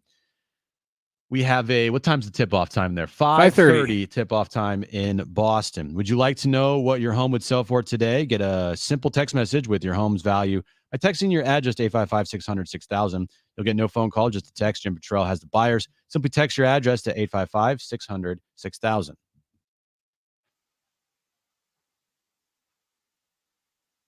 All right, Mark Zegler will join us at 5 p.m. More on that Chucky Lozano signing. We'll catch up on San Diego State hoops as well. This is Dennis Lynn within the last 5 minutes. An MRI revealed a bone spur and bone bruise in Joe Musgrove's elbow. He got a PRP and cortisone injection. He hopes will help him resume throwing in about 2 weeks. Arthroscopic surgery is possible if not enough healing takes place. Here's the quote from Musgrove, but we're not there yet on the surgery. How do you translate that, Jim? That's a no-no. That's a no-no. That's yeah, a no-no. That doesn't sound encouraging. That's not just a little ouchie. Not That's a there no-no. yet, but Not there surgery's yet, on but the table. Soon surgery. Again, I would be more surprised if we see Joe Musgrove again this season. And if we do see him again this season, I would be surprised if he's even effective. Yeah, it's too bad. I mean, this happens obviously with pitchers in baseball. And it's, he signs a 5-year, $100 million deal, throws under 100 innings last year, has been basically ineffective this year and not healthy, twice on the IL. And what can you do? I mean, he doesn't control this. Bone spurs, bone bruises. You get the injection, you're not going to be who you've been, right? I mean, maybe you can come back and piecemeal something together. But this is a little bit like Manny last year. Like at some point, this to me says you're going to have a surgery. Like this to me says you can put it off, maybe not be as effective as you'd like to be. Maybe you think that's helping your team by being out there and not giving up on the season, but we're not there yet on surgery. It means at some point you're going to be there probably on a surgery. If you did return, who says you're not going to go right back to the IL with the same issues? But is it worth like giving it a go one more time, doing it for the team? Because trying? you know what bone spurs and elbow problems turn into, John? Shoulder issues? Everything else. Yeah. And probably the worst case scenario, which is the TJ word. Right. Two words. So I don't trust anything this team says. I really don't. I rather wait until the actual reporters report stuff like Dennis Lynn or Kevin or whoever about like what's going on. And this is from the horse's mouth. Like this is from Joe. Okay. Again, sometimes medical isn't definitive. Like this is probably true. Hey, let's try something. Probably. And if it doesn't work, you're gonna have surgery. But again, wouldn't you be surprised if you saw Joe again this season? Like effective Joe. Yeah, effective Joe, probably. Unfortunately, but probably. It is. Yeah. It's very unfortunate, which also speaks to why they probably need to make a bunch of other moves for this team. Now, Musgrove is not blaming the media or the fan base for his elbow situation, like Matt Kemp yesterday on that iconic Pivot podcast was doing. So let's play it again, and then let's react to it again. We shared this briefly with you yesterday, 5:45, when the show was ending. We found the audio because we were listening to the Pivot podcast. We found the audio. No one else did. That's right. So the Pivot podcast, presented by Fanatics, by the way, had Matt Kemp on the show. And of course, he would be talking about his time in San Diego and why he didn't live up to expectations. Here's why. When I got traded to Atlanta from San Diego, man, I was like super happy because I wanted to get out of San Diego because it was weird. It was just weird vibes. I just don't think San Diego is one of them places that like, San Diego's a beautiful place, but just like for me at that time, a baseball player, there, like I was used to like being in LA and people holding you accountable, especially the media. Yeah. Like the media be like, hey, why you suck right now? Where you be like, all right, man, I gotta get these off my back. Like in San Diego, the first month and a half, I was terrible. I'm at my locker like this. Nobody bothering me, asking me questions. I was like, I need to go somewhere where it like matters. So Darren and Marty, who eviscerated him, have a better understanding of this. Like I just started in media and radio to 2015 when Matt Kemp and all those players got traded here when Preller became the GM. So I was very green. I was in that clubhouse a little bit, but not really. Marty had a better understanding on it and everything. And Marty and Darren absolutely eviscerated this clown today. And good for them, because Matt Kemp is a loser. This guy is blaming the media for his struggles here in San Diego when everybody knows in this town you duck the media more than you talk to them. You were very standoffish with the media every time they spoke to you. It got to a point where your mom was DMing people because people were making fun of you, or at least people were being critical of your play on the field. You didn't give a crap about playing here in San Diego. All you did was go out and eat cheeseburgers and get fat. It showed because you were way overweight here and you sucked. And if you couldn't handle all of that criticism, which you really couldn't because of everything I just said, you ducked the media at every chance you possibly could. Your mom stepped in because, you were getting criticized too much here. And then you leave town, and because you sucked here, you have to blame others for your issues on the team. Bro, you're a loser. Yeah, I mean, blaming others for your own issues is not a good quality, specifically of someone that's a professional athlete that should be accountable to themselves regardless of circumstance.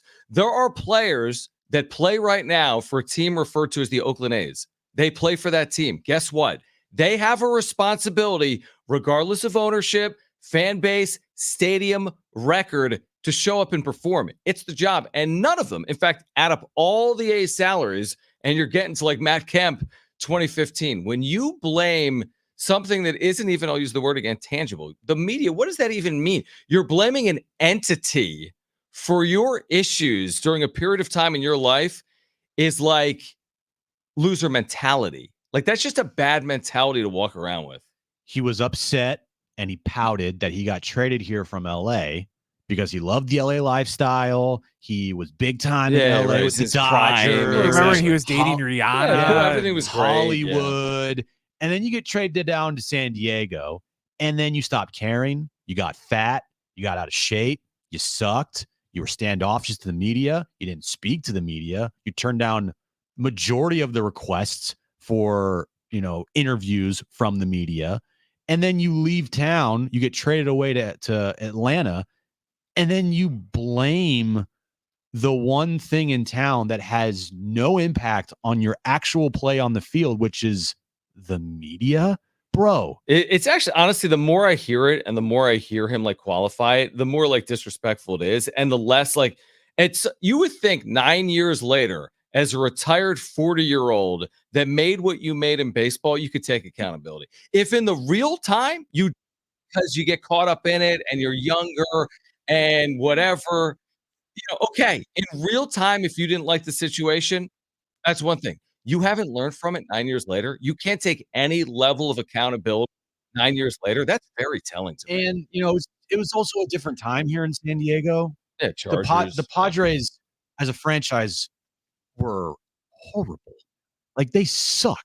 They sucked so bad. Like, they were irrelevant. The Chargers were far and away the number one talking point in this town, the number one sports team in this town. AJ Preller, to his credit, made a splash and tried. It was the wrong move because he failed miserably, but he knew that, like, okay, if we're going to just kind of get into that conversation, because right now nobody cares about us, we're going to have to do something drastic here. And the drastic move was trading for guys like Matt Kemp and Will Myers and Craig Kimbrell and Middlebrooks and, Justin Upton, right? And all of those players underachieved here in San Diego. Sure. All of them. And that team sucked. And then you go around and you blame the media. Are for these it? other guys blaming the media? Like, is Craig Kimbrell looking back in his time and be like, it was the media's fault? I'm just specifically talking about Matt Kemp. That's what I'm saying. I'm talking about fat But Kemp. and honestly, I'm not going to fat shame him. I will. But because that has, to me, especially with baseball, has truly no bearing on your success or failure. But what I think it does play to is that him being out of shape spoke to how he just didn't care. when he was here. Right, which actually takes away from the teeth of his argument that it was on the media. Yes. That I'm fine with. If you want to say, okay, he didn't try as hard, he didn't put in the work that was necessary. Okay. Yeah. By the way, it's not like the team was bad and the expectations were high. It's not like this guy hit $140. He was His okay. numbers are fine. He was they're fine. blah. I mean, whatever. Hit for the cycle, right? He did hit for the cycle. So, it's some whatever. The team wasn't good, and they were supposed to be good, and a lot of the onus was on him for them to be good. A player that the previous year in LA had a really good season. Yeah. No, I get it. He also was a runner-up for MVP. Probably should have won the MVP over Right. Ryan Braun that year. And then he comes here, and his numbers go all down. No, they went down. Yeah. And you saw him on the field, and why, the fat Kemp thing, it's not just to fat shame him. It's to the point of you got out of shape because you didn't want to be here and you didn't care. And all you did was complain about being here. And all you did was tell people how you wish you were back in LA or you wish you were somewhere else than here in San Diego. That's where the whole fat Kemp thing comes from. On the other side, more from Joe Musgrove speaking with Dennis Lin at this hour, plus Mark Zegler on the signing of Chucky Lozano by San Diego FC. Plus, we'll give away Daryl Hall tickets from Hall & Oates, June 16th, Cal Coast Credit Union Amphitheater. On the other side, stay with us.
All right, more on some options for Joe Musgrove moving forward, dealing right now with that elbow injury. Plus, we'll give away Daryl Hall tickets coming up next.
All right, more from Dennis Lynn. Mark Zegler will join us coming up at 5 p.m. Dennis Lynn speaking with Joe Musgrove. More from Dennis Lynn? There's more.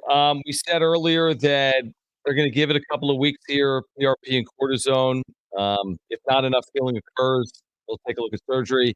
Musgrove said he has, quote unquote, done enough studying to know that the removal of spurs isn't necessarily always the best healer. That could lead to other issues or UCL issues. That's when you have the Tommy John. Darvish was shut down in September because of his own bone spur and opted for rest instead of surgery. So Darvish had a bone spur, never had surgery. Of course, is also going to the IL this year twice, not because of the elbow. So Darvish is doing the research. No. Musgrove is doing the research, and there's no like quick fix here. Even the surgery doesn't guarantee, I guess, future success for Joe Musgrove on the other side. He WebMD'd it. That's a bad idea, by the way. Bro, this is all bad. You ever go to WebMD though? Like, oh, my head hurts, and then all of a sudden you think you're like dying. Oh my God, it's a tumor. Yeah. Actually, yeah. The last time I went to WebMD is when I had my kidney stone. Yeah, and look what happened. It was accurate. Yeah. It was something that I didn't want to find. I'm like, oh no, it's probably a kidney stone. Right, exactly. Have you ever gone to WebMD for your sneezing? No, Brent. That would just be because I know, but WebMD always goes to like the worst possible scenario. So yeah. it'd be funny just to see what their reasoning for your sneezing. Chronic sneezing. Chronic sneezing equals like death. Yeah. Yeah, the Black Plague or something. It's all bad. It's all bad news. I feel like I don't. There's really nothing good. I'm not sitting here encouraged at all by what I'm reading or hearing from Dennis Lynn on Joe Musgrove. Darvish, on the other hand, I think you could chalk it up to like he's just old, but at least his arm's still okay, and that the injuries that he's dealing with are like the nagging ones because of how more like age. back, neck. Yeah. But this one was like a little hammy. The first one was a neck So issue. more little ouchie than oh no. Darvish or Musgrove's in the oh no category? Darvish is little ouchie. Darvish got the little ouchie. Musgrove is closer to a no-no, if not already at a no-no. I think Manny's in between a little ouchie and a no. Dude, this is kind of deja vu all over again with Musgrove. Because last August, we're like, oh, give it 2 weeks. Nope. And then we're like, what are we talking about? You're like 10 games under 500. You're really going to get the band back together, hop on the mound when you're 10 games out? He shut it down for a long time last year, if you think about it, Jim. He didn't pitch from essentially August 1st on, and still 6 months later is dealing with issues. The very last thing you want to do is him this year trying to push through this injury, and then all of a sudden it's affecting next year, and then affecting, like, you know what I mean? Like, kind of just end this right now and do whatever you need to do to get back fully healthy. Is there an answer there, though? Because he's saying he's done the research. Again, he went to WebMD, and he says that surgery doesn't always solve the problem, which is also concerning. Let's listen to the doctors, all right, buddy? Yeah, whatever the doctors say. Like, I'm going to listen to the doctors first, and probably not the Padres doctors, but the other doctors. I'm listening to those guys. Listen to both. Listen to them, and then go get a second opinion. Exactly, just for fun. Always get a second opinion. And again, I think I'm all for being high on Adam Major. He could be very impactful, and it could be this year. How long, though? You're going to have the same issues. You're going to have innings restrictions. You got a 23-year-old second year in professional baseball. This is why they have to add pitching. I don't care if Musgrove's back on the mound in July. I don't care if Major has 5 consecutive quality starts. You have to add pitching if you're AJ Preller. He knows it. Jeff Passer reported on it this week. Ken Rosenthal, Dennis Lynn reporting on specific players like Eric Roche with the White Sox. There's no alternative to adding pitching. They just have to do it. No matter what you think about where they are, no matter what their record is, they have to add starting pitching. They have to. Yep. Because while we're sitting here talking about this team just continuously being average, they're right where they need to be, maybe. They're right where they need to be. And the part of their season, which I still will stand by as being the most important part of their season, will be that August, the beginning of August, where they face like the Rockies, the Pirates, the Rockies again, the Marlins, I think, or I think I'm right about that. Maybe, but why? Because they're like we keep talking about they're not good against bad teams. They're in the bad team stretch, but are they bad? Because, well, this stretch comes after the deadline. Okay, right. This comes in August, and last year in August they sucked. Right. And the closer you get to the end of the year, the more games become more important and impactful. I buy that. I'm just saying now is Arizona, Oakland, New York Mets. Well, they've not done a great job already with. That's why that August stretch, I'm not like, man, they're going to make their hay. No, I'm not saying they're going to make their hay in August. What I'm saying is that's the stretch which I think will define their season. Or is the stretch against like Phillies, Braves, Yankees when they go like 14-1. They don't have that stretch. Well, they'll play some. They'll have some stretches where they play a tougher schedule. They do. I just looked through it, and like you said, they'll have a stretch where they have a weaker schedule. But like that August 1st to August like 16th or whatever, it's after the deadline, and your team will be pretty much final there. Like you'll have made your moves for either a pitcher or not. We'll have more definitive answers on Musgrove, but potentially, and if they're going to be continuously around 500, I feel like the teams that are expected to go to the postseason would take the advantage of that stretch. Exactly. I know. On the other side, Mark Zegler spoke with Chucky Lozano, the exclusive, in the UT today. His impressions of the signing. What does it mean for San Diego FC? What's next? We'll talk some San Diego State men's basketball as well with Mark. He'll join us on the other side to kick off hour 3 of Jon and Jim.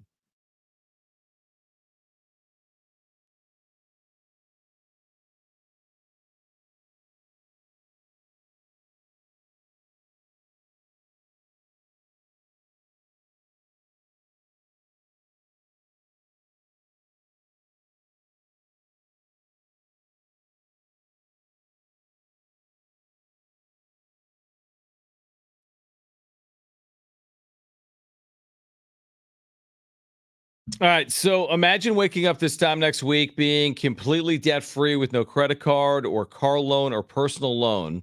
Hey guys, it's Schaefer. Loan Pronto's Equity Express line of credit can make it happen. Homeowners are turning their home equity into cash almost instantly. With Loan Pronto's AI based system, you can get approval in about 10 minutes with almost no documentation, no appraisal, and no hassle. You can get hundreds of thousands of dollars out of your home. Use that money to pay off all your other loans. The average homeowner is saving over $850 a month doing this. Listen, your home value, it's way up. And you can use that money to wipe out all those credit cards. Maybe use the money for a home improvement. Literally hundreds of thousands are at your fingertips, and approval is just minutes away. Here's the number to call: 619-207-4336.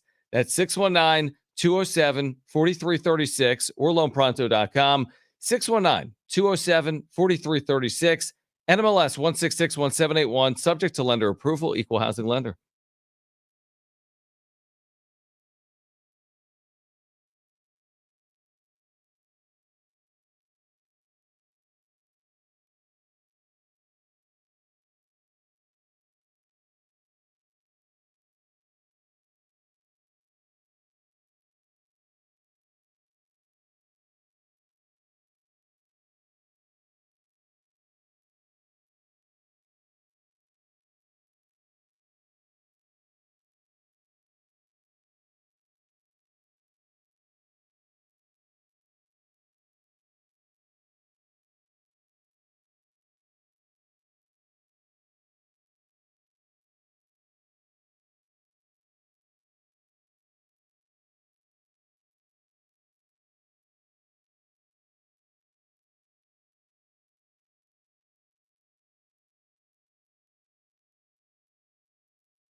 All right, this update is brought to you by the Jim Petrell Real Estate Team. Padres D-backs start a 4-game series at Petco Park tonight, 6:40 first pitch. Padres are riding a 4-game losing streak, and Manny Machado is out of tonight's lineup with his quad injury. Moving over to the NBA Finals, which finally gets underway tonight, 5:30 tip-off time in Boston. Celtics taking on the Mavericks. Kristaps Porzingis is playing in Game 1. And this morning, San Diego FC announced the signing of Chucky Lozano. Would you like to know what your home would sell for today? Get a simple text message with your home's value by texting your address to 855-600-6000.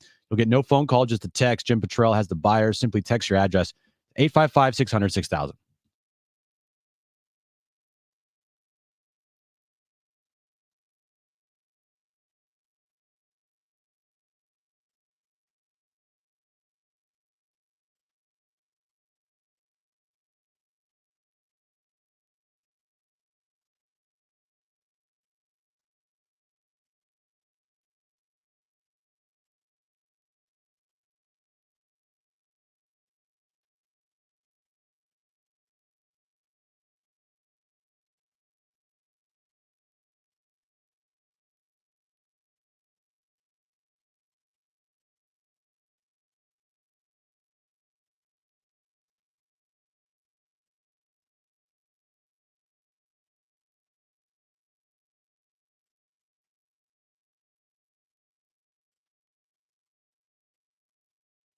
All right, San Diego and Southern California, what's going on? This is the final hour of Jon and Jim. We are with you until 6 p.m. here today. We will give away those tickets, by the way, to see Daryl Hall from Hall & Oates, June 16th at the Calcoast Credit Union Amphitheater.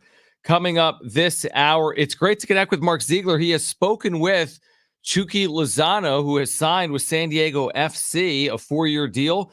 Big announcement made official earlier today. Mark Zegler back with us here on Jon and Jim, San Diego Sports 760. So, Mark, first of all, thank you. Secondly, what do you make of this signing and the way it's going to resonate in San Diego and Tijuana? It's a huge deal. And, you know, for the hardcore soccer fan, they know how good Chucky is. For obviously the Mexican-American community, absolutely enormous deal. But, you know, if you are kind of the casual fan kind of wondering what does this mean? Trust me, it's a big deal. And for a number of reasons, obviously there's the connection to the Mexican-American community, but also, you know, MLS has this habit, which I think is a bad habit of becoming a retirement home for European stars or international stars once their careers are done in Europe. And this is not the case. I mean, Chucky's 28.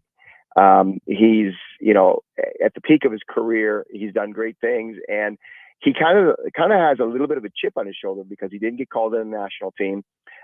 He's had a so-so season this year, hasn't scored as many goals, I think, as he'd like. So he's not going to be coming in with the attitude of, well, I'm just kind of having a soft landing here as my career winds to a close. He's got a lot to prove. He wants to get on the World Cup roster. He wants to, prove himself again. And so I think that's a great situation for San Diego FC to be in. And yes, I hearing people that know way more soccer than I do, like you and fans, and saying how this is a big deal. And the hardcore soccer fan definitely knows about Chucky Lozano. For the average casual fan like me or whoever else, like, what are the plans for San Diego FC to continue to try to bring those casual fans in? Or is it just like, hey, Chucky Lozano, come watch him play, and that's all you need to do? Well, they only have 4 players on their roster. One of whom is a very young goalie who probably will be loaned out for a few years before he has a chance to make the senior roster. 2 players from their sister club in Denmark who are very good players. But you need a face of the franchise when you start new, like they are. And the Wave had Alex Morgan, and I'm not trying to compare Chucky to Alex Morgan. It's kind of it's not an apples to apples comparison, but you do need a face of the franchise. You need an exciting player who's going to be very effective in the league, score goals, create goals, and he's going to do that. He's a winger. He's really fast. He's really technical, has a nose for the goal, knows how to play at the highest levels. And one of the things I pointed out in the story I wrote about him today is he's won everywhere he's been. And you start to think, well, okay, yeah, he's just one of 11 starters or one of 20 guys in the roster. But after a while, it starts not to become a coincidence anymore. He's got that winning mentality. And I think that's what you want when you build a team. The other thing is, they spent $12 million on the transfer for him, which is a large amount in MLS. So they're going to pay him, I've seen anywhere from $7 to $9 million a year in salary, which tells you he's a designated player. You get 3 on each roster, so you can go above and beyond the MLS salary cap. But that tells you they're not skimping. Some of these new franchises come in and say, well, we're going to kind of cut costs to begin with and wait till we get our feet under us, and then maybe we'll go buy a player in the future. They're starting off buying a player and buying a younger player, which tells you they want to win now. And so I think all those things are really good indicators about their intentions for the casual fan as well as the hardcore fan. Interesting you say that. Mark Zegler, who spoke with Chicky Lozano and wrote about it today in the UT with us right now on Jon and Jim. You mentioned the designated players. They filled one of these spots, but they have others if they choose to use. Would that be then your expectation based on their level of, they're kind of pot committed, so to speak, the most expensive expansion fee in the history of the league. This deal alone will cost them tens of millions of dollars. Would you expect them to go back to the well between now and the start of the franchise with additional designated players making millions of dollars? Well, it's going to be interesting to see because, I think I don't think they'll shy away, but I don't think they're also not going to be a club just to spend money for the sake of it. And, their whole vision is to build this Right to Dream Academy out on the Sycuan Reservation. And just like they do with the sister club in Denmark, is bring kids up to the academy with the idea of them having to play for the senior team, even in their teens. As young as 18, 19, but more likely in 20, 21, 22. FC Nordsjælland in Denmark is one of the youngest teams, has one of the youngest rosters in all of Europe. It's in the low 20s. And that's because they made a commitment to playing younger players.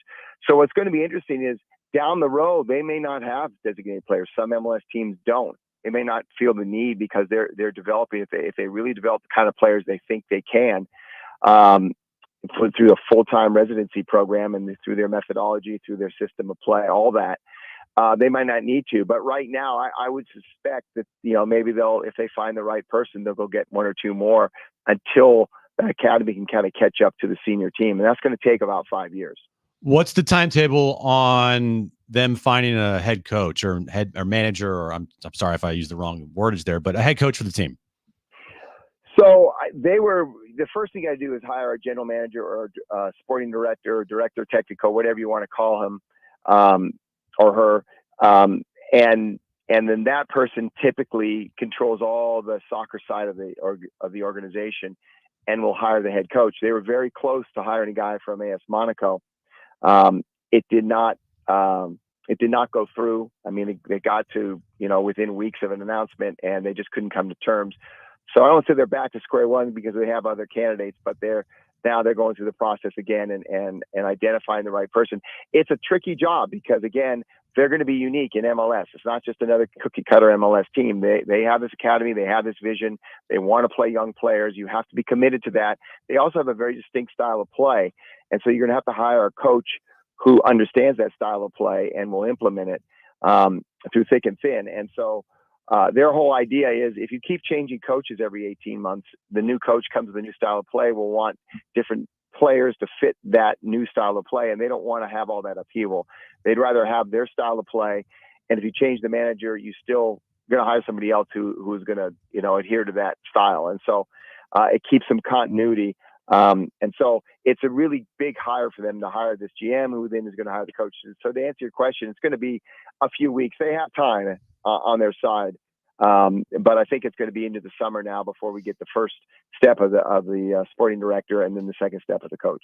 Mark Zegler with us right now on Jon and Jim. Now, Mark, I think you've written on this previously when Major League Soccer was announced to Snapdragon Stadium. If you wouldn't mind reminding our listeners and myself, what does Major League Soccer mean for San Diego State athletics and university from like a revenue perspective? Like, obviously, Major League Soccer people are excited about it coming to San Diego. What type of win is it from San Diego State's perspective? Well, it's a huge win because if you go back to the election, right, there were two proposals. And Soccer City's, whole thing was we're going to bring an MLS team and we'll build a stadium And if you vote for the San Diego State plan, you won't get MLS soccer. And San Diego State was, on the other hand, saying, look, we're building a stadium to MLS specs. If we build it, this market is so good, we will go find ownership and come. And so they had two differing opinions on what would happen. And so it's a validation for San Diego State that they have MLS, because what they said would happen happened. They delivered on their promise, and it showed that they were, they spoke the truth. And so that's a big deal. But economically, look, when you build a stadium, they are not good investments. It's very hard to make your money back, and you have to get anchor tenants. And they got the wave. San Diego State football, yes, of course, but that's only 6 or 7 dates a year. You need a big time tenant, and they're not getting the NFL. And so the MLS is that tenant. And, that's 20 dates a year. It's a lot of exposure for the university, but also for the city as well. And so securing all that, and also securing the ownership that they did, that, like I said, is willing to spend money, not shying away from getting big names and big players, because, soccer is not a money-making venture in this country by and large. It may be down the road, but for them not to be afraid to put that investment out there, all that is great from San Diego State's perspective, and it kind of completes the whole project for them. Do you think that San Diego FC in the next, 5+ years could really implant the flag here in San Diego and be as big as the Padres, or is that going to be like a tough ask? Well, I'm not sure MLS, maybe in a couple markets can approach that. It's very hard to break decades and decades and over a century of tradition and history in a sport. But MLS, you got to remember, it wasn't around, in the mid-90s. It didn't exist. And so for it to come as far as it has in such a relatively short period of time is pretty impressive. Now, the next question is trying to answer what you're asking, and that's, can you take that next step and sort of break into, at least in some markets, that big 3 or big 4? I don't know. I think they'll certainly have their place in the city. I'd rather be the Padres have, 81 home games every year, and they darn near sell out Petco Park every game. That's going to be tough to match those kind of numbers. I think they'll definitely have to play. Again, San Diego is a really fickle market, a really weird market. Probably going to have to win. And people are going to have to embrace this idea of seeing really young players and possibly seeing the stars of the future who may move on, but seeing the first year. And if they embrace that idea, I think it's going to be a really exciting, fun team to watch. Mark, to switch gears, because of course you cover San Diego State's men's basketball beat. You reported on this Rutgers transfer that elects BYU, ultimately Mawat Mag, really good defensive player. I know he's battled injuries as well in his career, but San Diego State obviously moving on because he chose BYU. Any idea of what San Diego State is looking towards with that final scholarship, or what's next for Brian Dutcher and his staff? Well, I don't think there's any rush right now, is the sense I get. The transfer portal is pretty well picked over, and it was really sort of an unfortunate timing with Mag dragging out his recruitment and making a decision as late as he did. There are a lot of factors. One, he wanted to finish school, and 2, he started taking more visits than maybe he initially planned, and then he just was indecisive. And in waiting for that decision to be finally made, San Diego State maybe lost out on a couple other potential players, and there was a dead period where they couldn't bring players in the previous 2 weeks. And so that all just pushed everything back. But I think when you look at the portal now, like I said, it's pretty picked over, but every now and then, there's a possibility of some quality in there. I don't think they're in any rush. I think they like their 12-man roster. That's the sense I'm getting. It may mean you're starting a freshman at 4 in Magoon Guath, who is a redshirt freshman, and then possibly having him backed up by a true freshman in Farrell Compton from Las Vegas. But I think they're confident in those guys' talent. Is just going to be the experience that is the question mark. But I think my guess is they're just kind of wait and see. And if a name pops in they really think can help them, who's veteran at that spot, they'll pursue. But otherwise, I think they'll just keep going and maybe play the cards they have. I could see either of those scenarios happening now. Back to SDFC real quick, Mark. Do we have a timetable on a kit reveal? That's a good question. I have not seen anything. I suspect they'll probably, focus on the sporting director and get him or her in place, and then move forward with that. I suspect it'll be sometime over the summer, late summer, maybe. And then back to San Diego State for a final question, because I know you were in on a conversation with Jaden LeDee earlier. He worked out for the Warriors. I was in that Zoom, but then I had to get ready for the show. Where are we with Jaden? He's been working out. What are your expectations for what's to come for him in the weeks ahead? I'm glad to hear he's had a lot of workouts, because I think, and he admitted that when he was not invited to the main NBA combine, I was upset initially, but only for about 10 minutes, because that's the way he is. That's kind of the ethos of the San Diego State program. Goes back to Steve Fisher. It's next play, next play, next play. You just move on and move forward, and you can control. And he seems to really have embraced that mentality. And he just said, "Well, I'm moving forward." But he's been getting a lot of interest. I mean, he I think this is his fourth workout this week.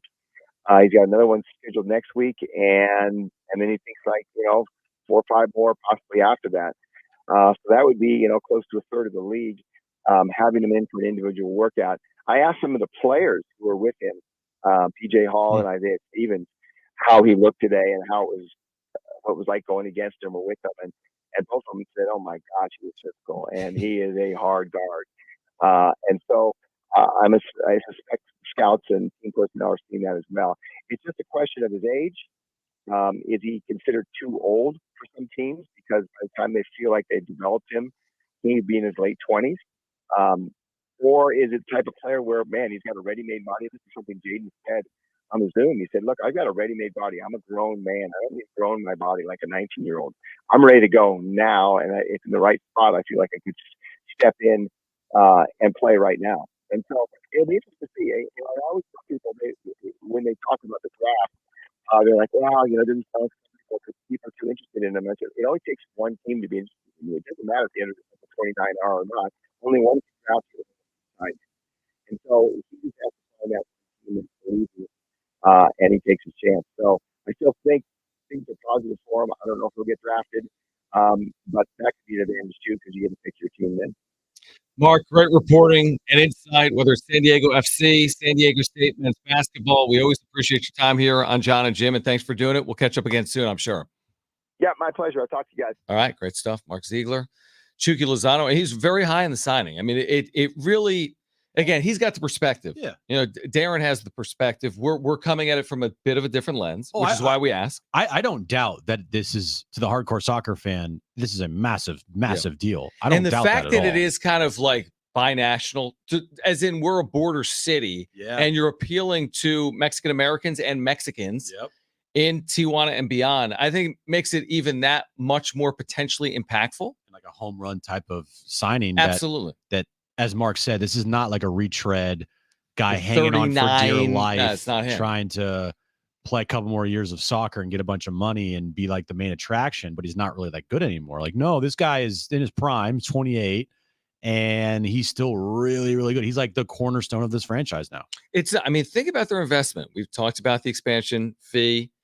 He said the posting transfer fee was in that 10+ million. He's getting million? 7 to 9 a year for a 4-year deal. I mean, they were hundreds in on the expansion, and now they're tens of millions in on this one. Are they like $500 million in? It's like a $500 million. I think the expansion fee. So like the largest ever. Which I think speaks to what their expectations are. I mean, I think it's the largest soccer. Someone correct me if I'm wrong. Snapdragon Stadium, I think, is the largest soccer specific, or let's just say like soccer stadium in America. Like Snapdragon Stadium is the largest, I don't know about that, quote unquote soccer.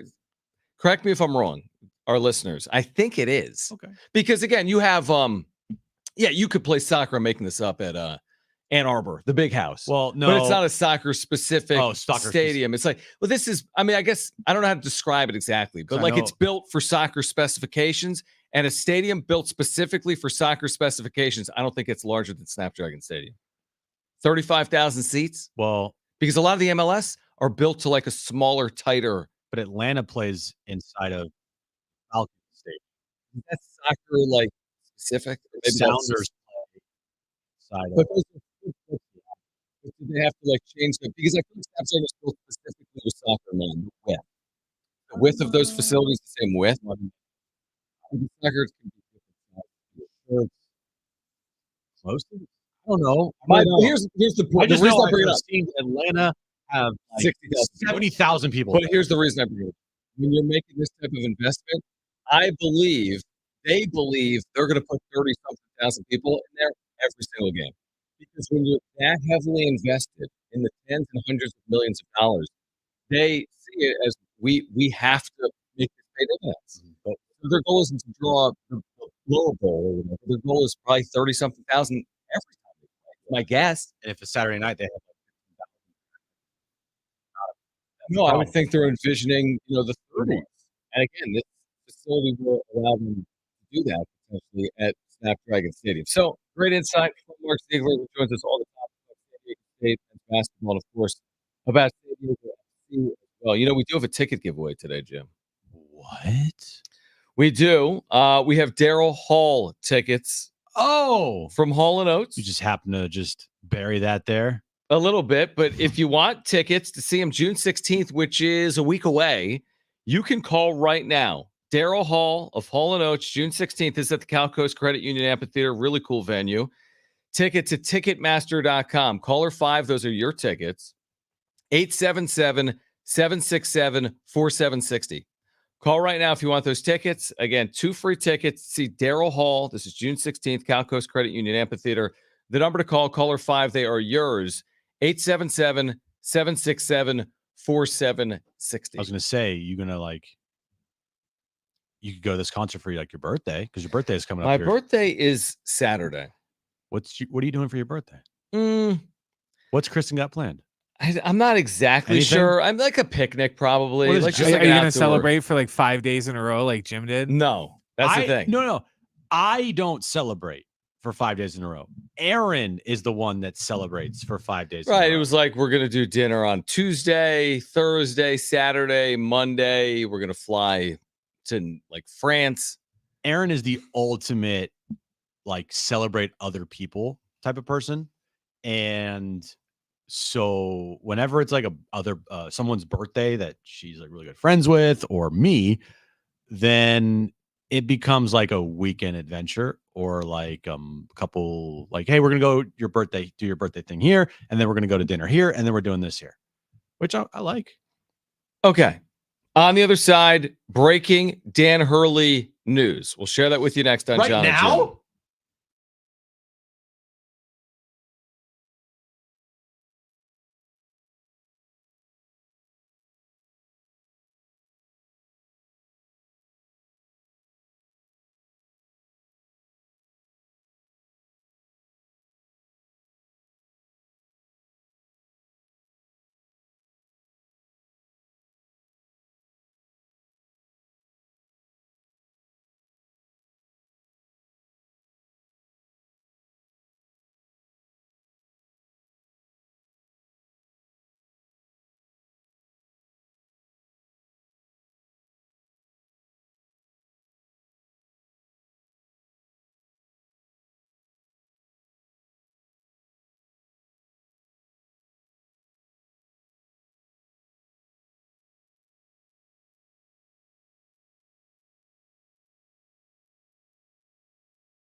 All right, the latest on the possibility of Dan Hurley to the Lakers. We'll share it with you next.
This update is brought to you by the Jim Petrell Real Estate Team. Game 1 of the NBA Finals, moments away from tipping off in Boston between the Celtics and the Mavericks. Padres start a 4-game series with the Diamondbacks tonight, 6:40 first pitch. Manny Machado is out of tonight's lineup. Padres are trying to snap a 4-game losing streak. And San Diego FC today made a big splash signing as they signed Chucky Lozano. Would you like to know what your home would sell for today? Get a simple text message with your home's value by texting your address to 855-600-6000. You'll get no phone call, just a text. Jim Petrell has the buyer. Simply text your address to 855-600-6000.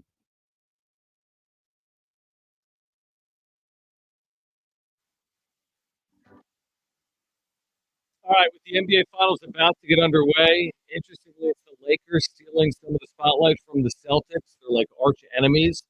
This from Woj within the last few minutes. UConn's Dan Hurley will meet with the Lakers owner, Jeannie Buss, and general manager Rob Pelinka on Friday. That's the latest from Wojciechowski with the Woj bomb again.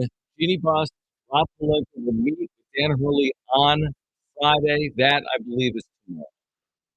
Because it is Last tomorrow. time I checked, yeah. Yep. Friday comes after Thursday. Yeah. Well, why wouldn't you meet? It'd be kind of foolish to not at least have a conversation, right? Let me ask you this seriously. Like, let's think this logically through. Think, okay. Super serious. you got Jeannie Buss and Rob Pelinka traveling across the country to meet with you in your Connecticut home. Let's just theorize if that's what's happening. They have every resource known to man available to them. The length of the contract could be record-breaking. The amount of dollars could be record-breaking. It's the LA freaking Lakers. Okay. Now, he's had all the success in the world. He's got 2 amazing options, you could argue. Are you saying no to those overtures? Like, that's absurd to even envision. Anything you want, we have it for you. Just say yes. Are the Lakers close to winning a championship? I wouldn't think, not like in the next year or 2, I wouldn't think. Okay. So if you look at the Lakers in the last 5 years, they've gone through how many head coaches? More than the Padres. Managers. Almost the same. Yeah. I think that he staying at UConn is a better fit for him. And maybe he disagrees. Maybe he'll be like, dude, what are you talking about? You're an idiot, right? But going to the Lakers, the spotlight's on you every second, every time you lose. You're going to get blamed for the losses. You're not going to get praised for when you win. And LeBron's not going to be there for like however long this contract would be. And LeBron's 40 years old. And he runs that franchise. So I don't know. It's not like you're going to coach a prime LeBron James at 28 years old. He's 40 years old. Anthony Davis isn't reliable. This team is not good enough. They're like a 6 or 7 seed at best. Yeah, but hear me out for 1 second. The other now, side. if they give you $20 million a year, then you can't say no to that. I get it. Well, I feel like they're going to throw like the kitchen sink at him. He's 51. He doesn't have to win with the Lakers immediately. He has time if they're willing to give it to him. How do you give? You just said they could give $20 million a year to you, Tim. Do you reasonably think Jeannie Buss is going to throw out 10 years, $200 million, and get rid of you after 2 seasons? If they don't win, I mean, I think that's probably too aggressive. Once LeBron leaves, what's the outlook for the Lakers? Because they're going to draft Bronny. They're going to waste the draft pick on that, and you're going to have to hit rock bottom here to get like a top 10 draft pick. And right now, the draft classes of the NBA aren't what they used to be because of just the talent. So you're saying it could take real time. There's no guarantee that in the next 3 to 5 years this team is and legit. They don't have like the resources or money to go out and sign a big time free agent or make trades for like a big time trade for somebody. They have no capital. They have nothing. Yeah, cap room. Yeah, or capital. They don't have cap room either. I forgot what I was going to say because the cap room. I like it. It's great.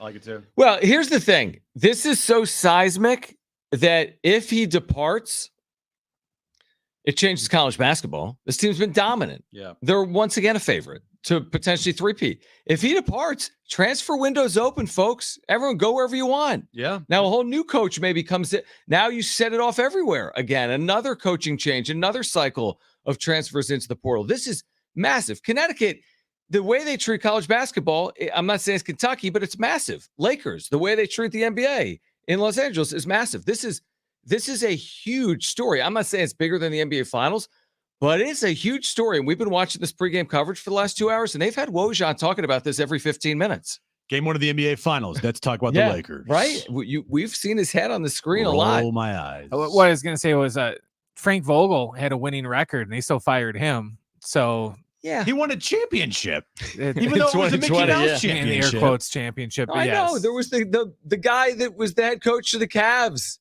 David Blaine, the magician. What was his name? David Blatt. David Blatt. He was like 60-10, like not good enough. That was the Cavs. I know, but I'm just saying it proves the point. The Bucks just fired their head coach who had like a 75% winning percentage. Well, I know that's kind of my point, though. That but were they heavily invested in those head coaches? Because like the dude with Detroit right now, Monty Williams, they gave him $100 million plus or whatever they gave him. He's still in Detroit. Why? Because they gave him a fortune of money. You got to part ways with somebody you gave $100 million to because the team isn't good. That's, they could have Dean Smith and Pat Riley and Phil Jackson all coach Detroit at once, and they still won't win more than 12 games. So that doesn't matter. You can't compare. The Lakers are a championship quality team compared to the Pistons. I have a quote here from Joe Musgrove. More quotes. Is it about the Lakers future situation? Coach?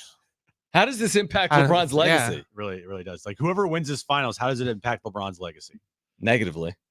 Is what I would say. So this is from Joe on his elbow. He says that the discomfort right now is so strong, quote, I don't trust anything that's coming out of my hand. Maybe why he's on the IL. Well, it just goes back to, I think this is a problem that he's been dealing with all season long since spring training. Because there's not been one moment this year really where you've maybe like it's been like a start, but over the course of the season so far through spring training, I mean, like you said, his first spring training start this year, that was ominous. Got lit up. He was throwing 88, 89. He didn't get out of the first inning. Did he record an out? He let 8 runs. Everyone's like, it's spring training. That's spring training, but it carried into the regular season. So, this is a problem. It's not good. I hope for the best, but I'm just expecting the worst. And And with arm injuries for this franchise, it's never like good news in the long run. Does this impact what you would, if you had, even if money wasn't an issue, does this impact what you would do with like a Dylan Cease, what you would do with a, the kid Crochet? Like when you start thinking about 3, 4, 5 years for someone, no matter who it is that too aggressive? And you got to be more in the, just recycle through starting pitchers more in the here and now than giving out $100 million contracts? He's Crochet. My point is, like, you get him for 2.5 years. I'm making it up. At least he's controllable and doesn't make a lot of money. Right. These other deals, Darvish, Musgrove, if it doesn't work out because of injury, you're on the hook for hundreds of millions of dollars. Doesn't it feel like if they go out and trade for Crochet and they trade a lot of top prospects, that again, the plan that's in place of like these pitching prospects coming up, once again, is just like, screw that. We can't wait that long. Maybe, but isn't just Crochet a more developed pitcher in your organization? Like the more proven commodity than like 24-year-old Crochet? Isn't that better than 20-year-old Robbie Snelling? Because he's already proven it at the big league level. I mean, I don't know. Probably. I mean, Preller's going to do some crazy stuff here, or at least attempt to do some crazy stuff here. And I don't know. Where they got to win now. You know, can't wait around for Dylan Lesko and Robbie Snelling to develop. Right. That's not going to happen in 6 weeks. Yes. And most of these guys, when they make the big league level, either with the Padres or somewhere else, probably won't be under AJ Preller as the general manager. Yeah, it's definitely a possibility. I mean, nothing lasts forever, and he's been here for forever. For a team that hasn't consistently won. He's been here. He's the third most tenured general manager in baseball, but the other two have rings, Mike Rizzo and Cashman. We're talking about Matt Kemp today, and Matt Kemp happened so long ago, and it's crazy to think that 10 seasons. Like AJ Preller was still the general manager when Matt Kemp was here. Yeah, 10 seasons ago. 10 years, dude. Yeah. When I was 25 years old, I don't know what the hell was going on. Either do I. Yeah, no one does. I don't know. I don't know where I was. I do. You were here. I was here. But you were going to the Padres. But you weren't here. I wasn't. You know. I was alive, though. But yeah, I know that, John. You know what Jim told me at the break, Brent? And there's something wrong with Jim, I'm pretty sure.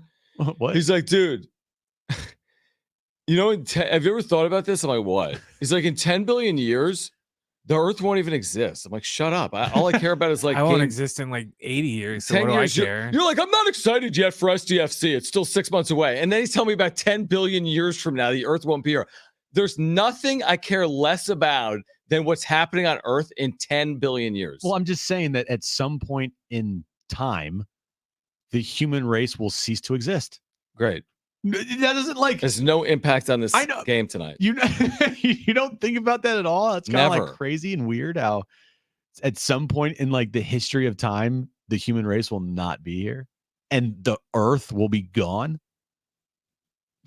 But you can't stop Debbie Downer. Dude, I just want to talk We're sports. all gonna die. And he told me the term. He's like, the sun's gonna gobble up the Earth in like a super mega it's moon. gonna turn into a red giant. So who cares? How's that going to affect Bronny's legacy? How does that impact the pandas coming to the San Diego Zoo this summer? In no way. How's that going to affect Joe Musgrove's elbow? Exactly. Jim's back page, which has already started, is next.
All right, Jim's back page comes your way next.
You on with Jon and Jim, San Diego Sports But in 760. like a billion years, it might not be. Who cares? Kind of like who cares about what you're about to tell us on the back page. But Then I'm before not we doing get it. to the Then I'm back not doing page, it. before we get to the back page, yes, you will. We have the NBA Finals underway somehow. Like it's happened. What happens first? The end of the earth or the NBA Finals start? The NBA Finals have started after 10 days of waiting. Game 7 or the end of the world. And The end of the show. Dallas has the early lead, Jim, 13-12. Can they It's hold it? over. It's great. Let's get to it.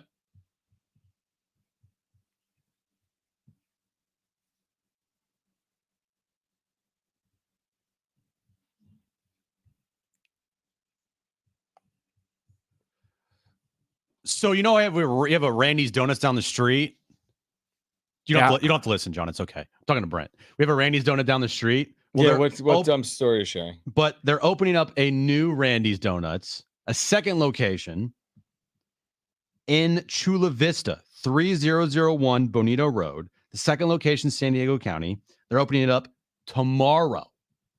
So anyone who shows up from 6 a.m. to 12 p.m. will receive a free glazed donut, the shop said on Instagram on Wednesday. To make things sweeter, the first 10 people to show up at the new location will get free donuts for a year. This is pretty close to my house. Remember when you went day one here and it was like a 2-hour line?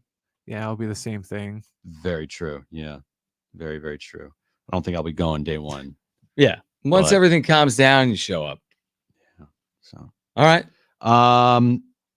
Carl's Jr. with the Deadpool Wolverine movie coming out here soon are doing a new promotion with their Whoppers, the red combo and yellow combo. You mean Burger King? Sorry, Burger King. My bad. That's just Carl's Jr. Carl's Jr. doesn't make Whoppers. Sorry, Burger King does. Okay. Burgers. Who effing cares? The burgers they're coming out with. Well, the people that would want to go get one would, if you send them to, No, you can't end it. We're done. No, you can't do that. We're done. We Nobody have a cares. show to do. I'm not going to talk. If you're going to have the buzzer go off, you have a show to do, whether you're happy or not. You guys cut me off 100 times on this show. Continue it. No, you guys say you don't care. So I'm not going to say anything. I didn't say I don't care. All I Dude, said that was is so we don't want to send soft. people to the wrong burger place. That you are so soft. Yeah, we don't want to tell them, hey, go get your Deadpool and Wolverine Whopper and then send them to Carl's Jr. They're going to be like, You're what like the Matt F? Kemp, dude. Do the job. I'm sorry. Like, even if you don't like it, like, you're paid to do the job. Man, I can't wait till next time we have a bracketologist on. You don't have to talk during the bracketologist, but you have to talk during Jim's back page. Even though you say you don't care. What else do you have? That's it. No, you have more, dude. Nope, that's it. You have more. You just didn't. Did you not do the homework on Jim's back actually page? have one more. but Okay, so do it. Do you care? Yes. Dunkin' Donuts this Friday, National Donut Day. They're giving out free donuts at Dunkin' Donuts. There you go. What day? Tomorrow, National Donut Day, Friday. Yeah, I don't care.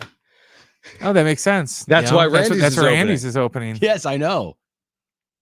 Yeah, see, how would we know that if we weren't listening? That's exactly right. This is a staple of the show.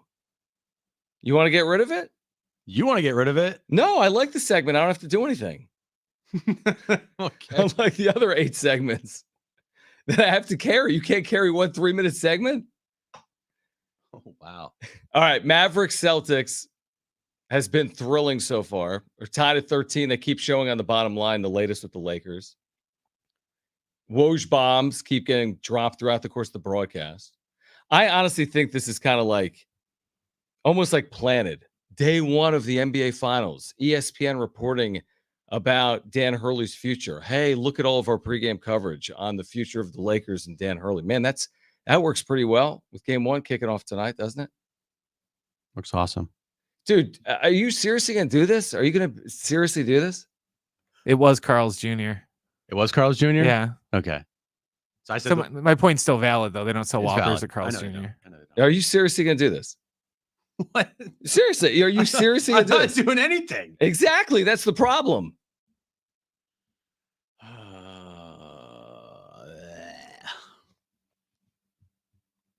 We'll be back tomorrow. Naughty Barrel. Padres Diamondbacks. Dude, I'm sorry. Dude, that you... What? I'm doing a sec. I did. Hey, back page. I don't care about it. I never listen anyway. Dude, you do that constantly to me throughout the course of the show. I constantly get through the show. I never tell you that I don't listen to you. Or You do care all the about time. You're like, okay, I don't care. Constantly. Yeah, 2 could play this game. For segments? Yeah, segments. This is a 3-minute segment, dude. I mean, come on. What's fair is fair. What's true is true. You're right. Nobody cares about stuff that you say. Nobody cares about stuff that I say. Exactly. Right. So then why have a show? Yeah, it's exactly right. Why? Perfect. But you know what? Tell Mary. Well, email Mary after the show. That's Maybe I fine. will. You don't If want she to do the show? listens. Don't do the show. She listens. If you don't want to do the show, I'll be at the Naughty Barrel I tomorrow. do want to do the show, but you're telling me. It's one Did thing. you have Pat Sajak's last Wheel of Fortune episode tomorrow? Ever? Yeah, he's done. He's retiring. Can't retire. Who's taking over? I just read it. I don't know. But Vanna White and him had a heartfelt goodbye, apparently. Is Vanna saying? She's saying, I guess. But Vanna Pat's White gone. still does it? I can't believe they've been on the air together for how long? 40 years. Incredible. I didn't know he was still doing it. I didn't even know I'm it more was of a really Jeopardy guy The myself. last Fortune, did you see that one? It was like, oh, that was the guy like in the spot or something.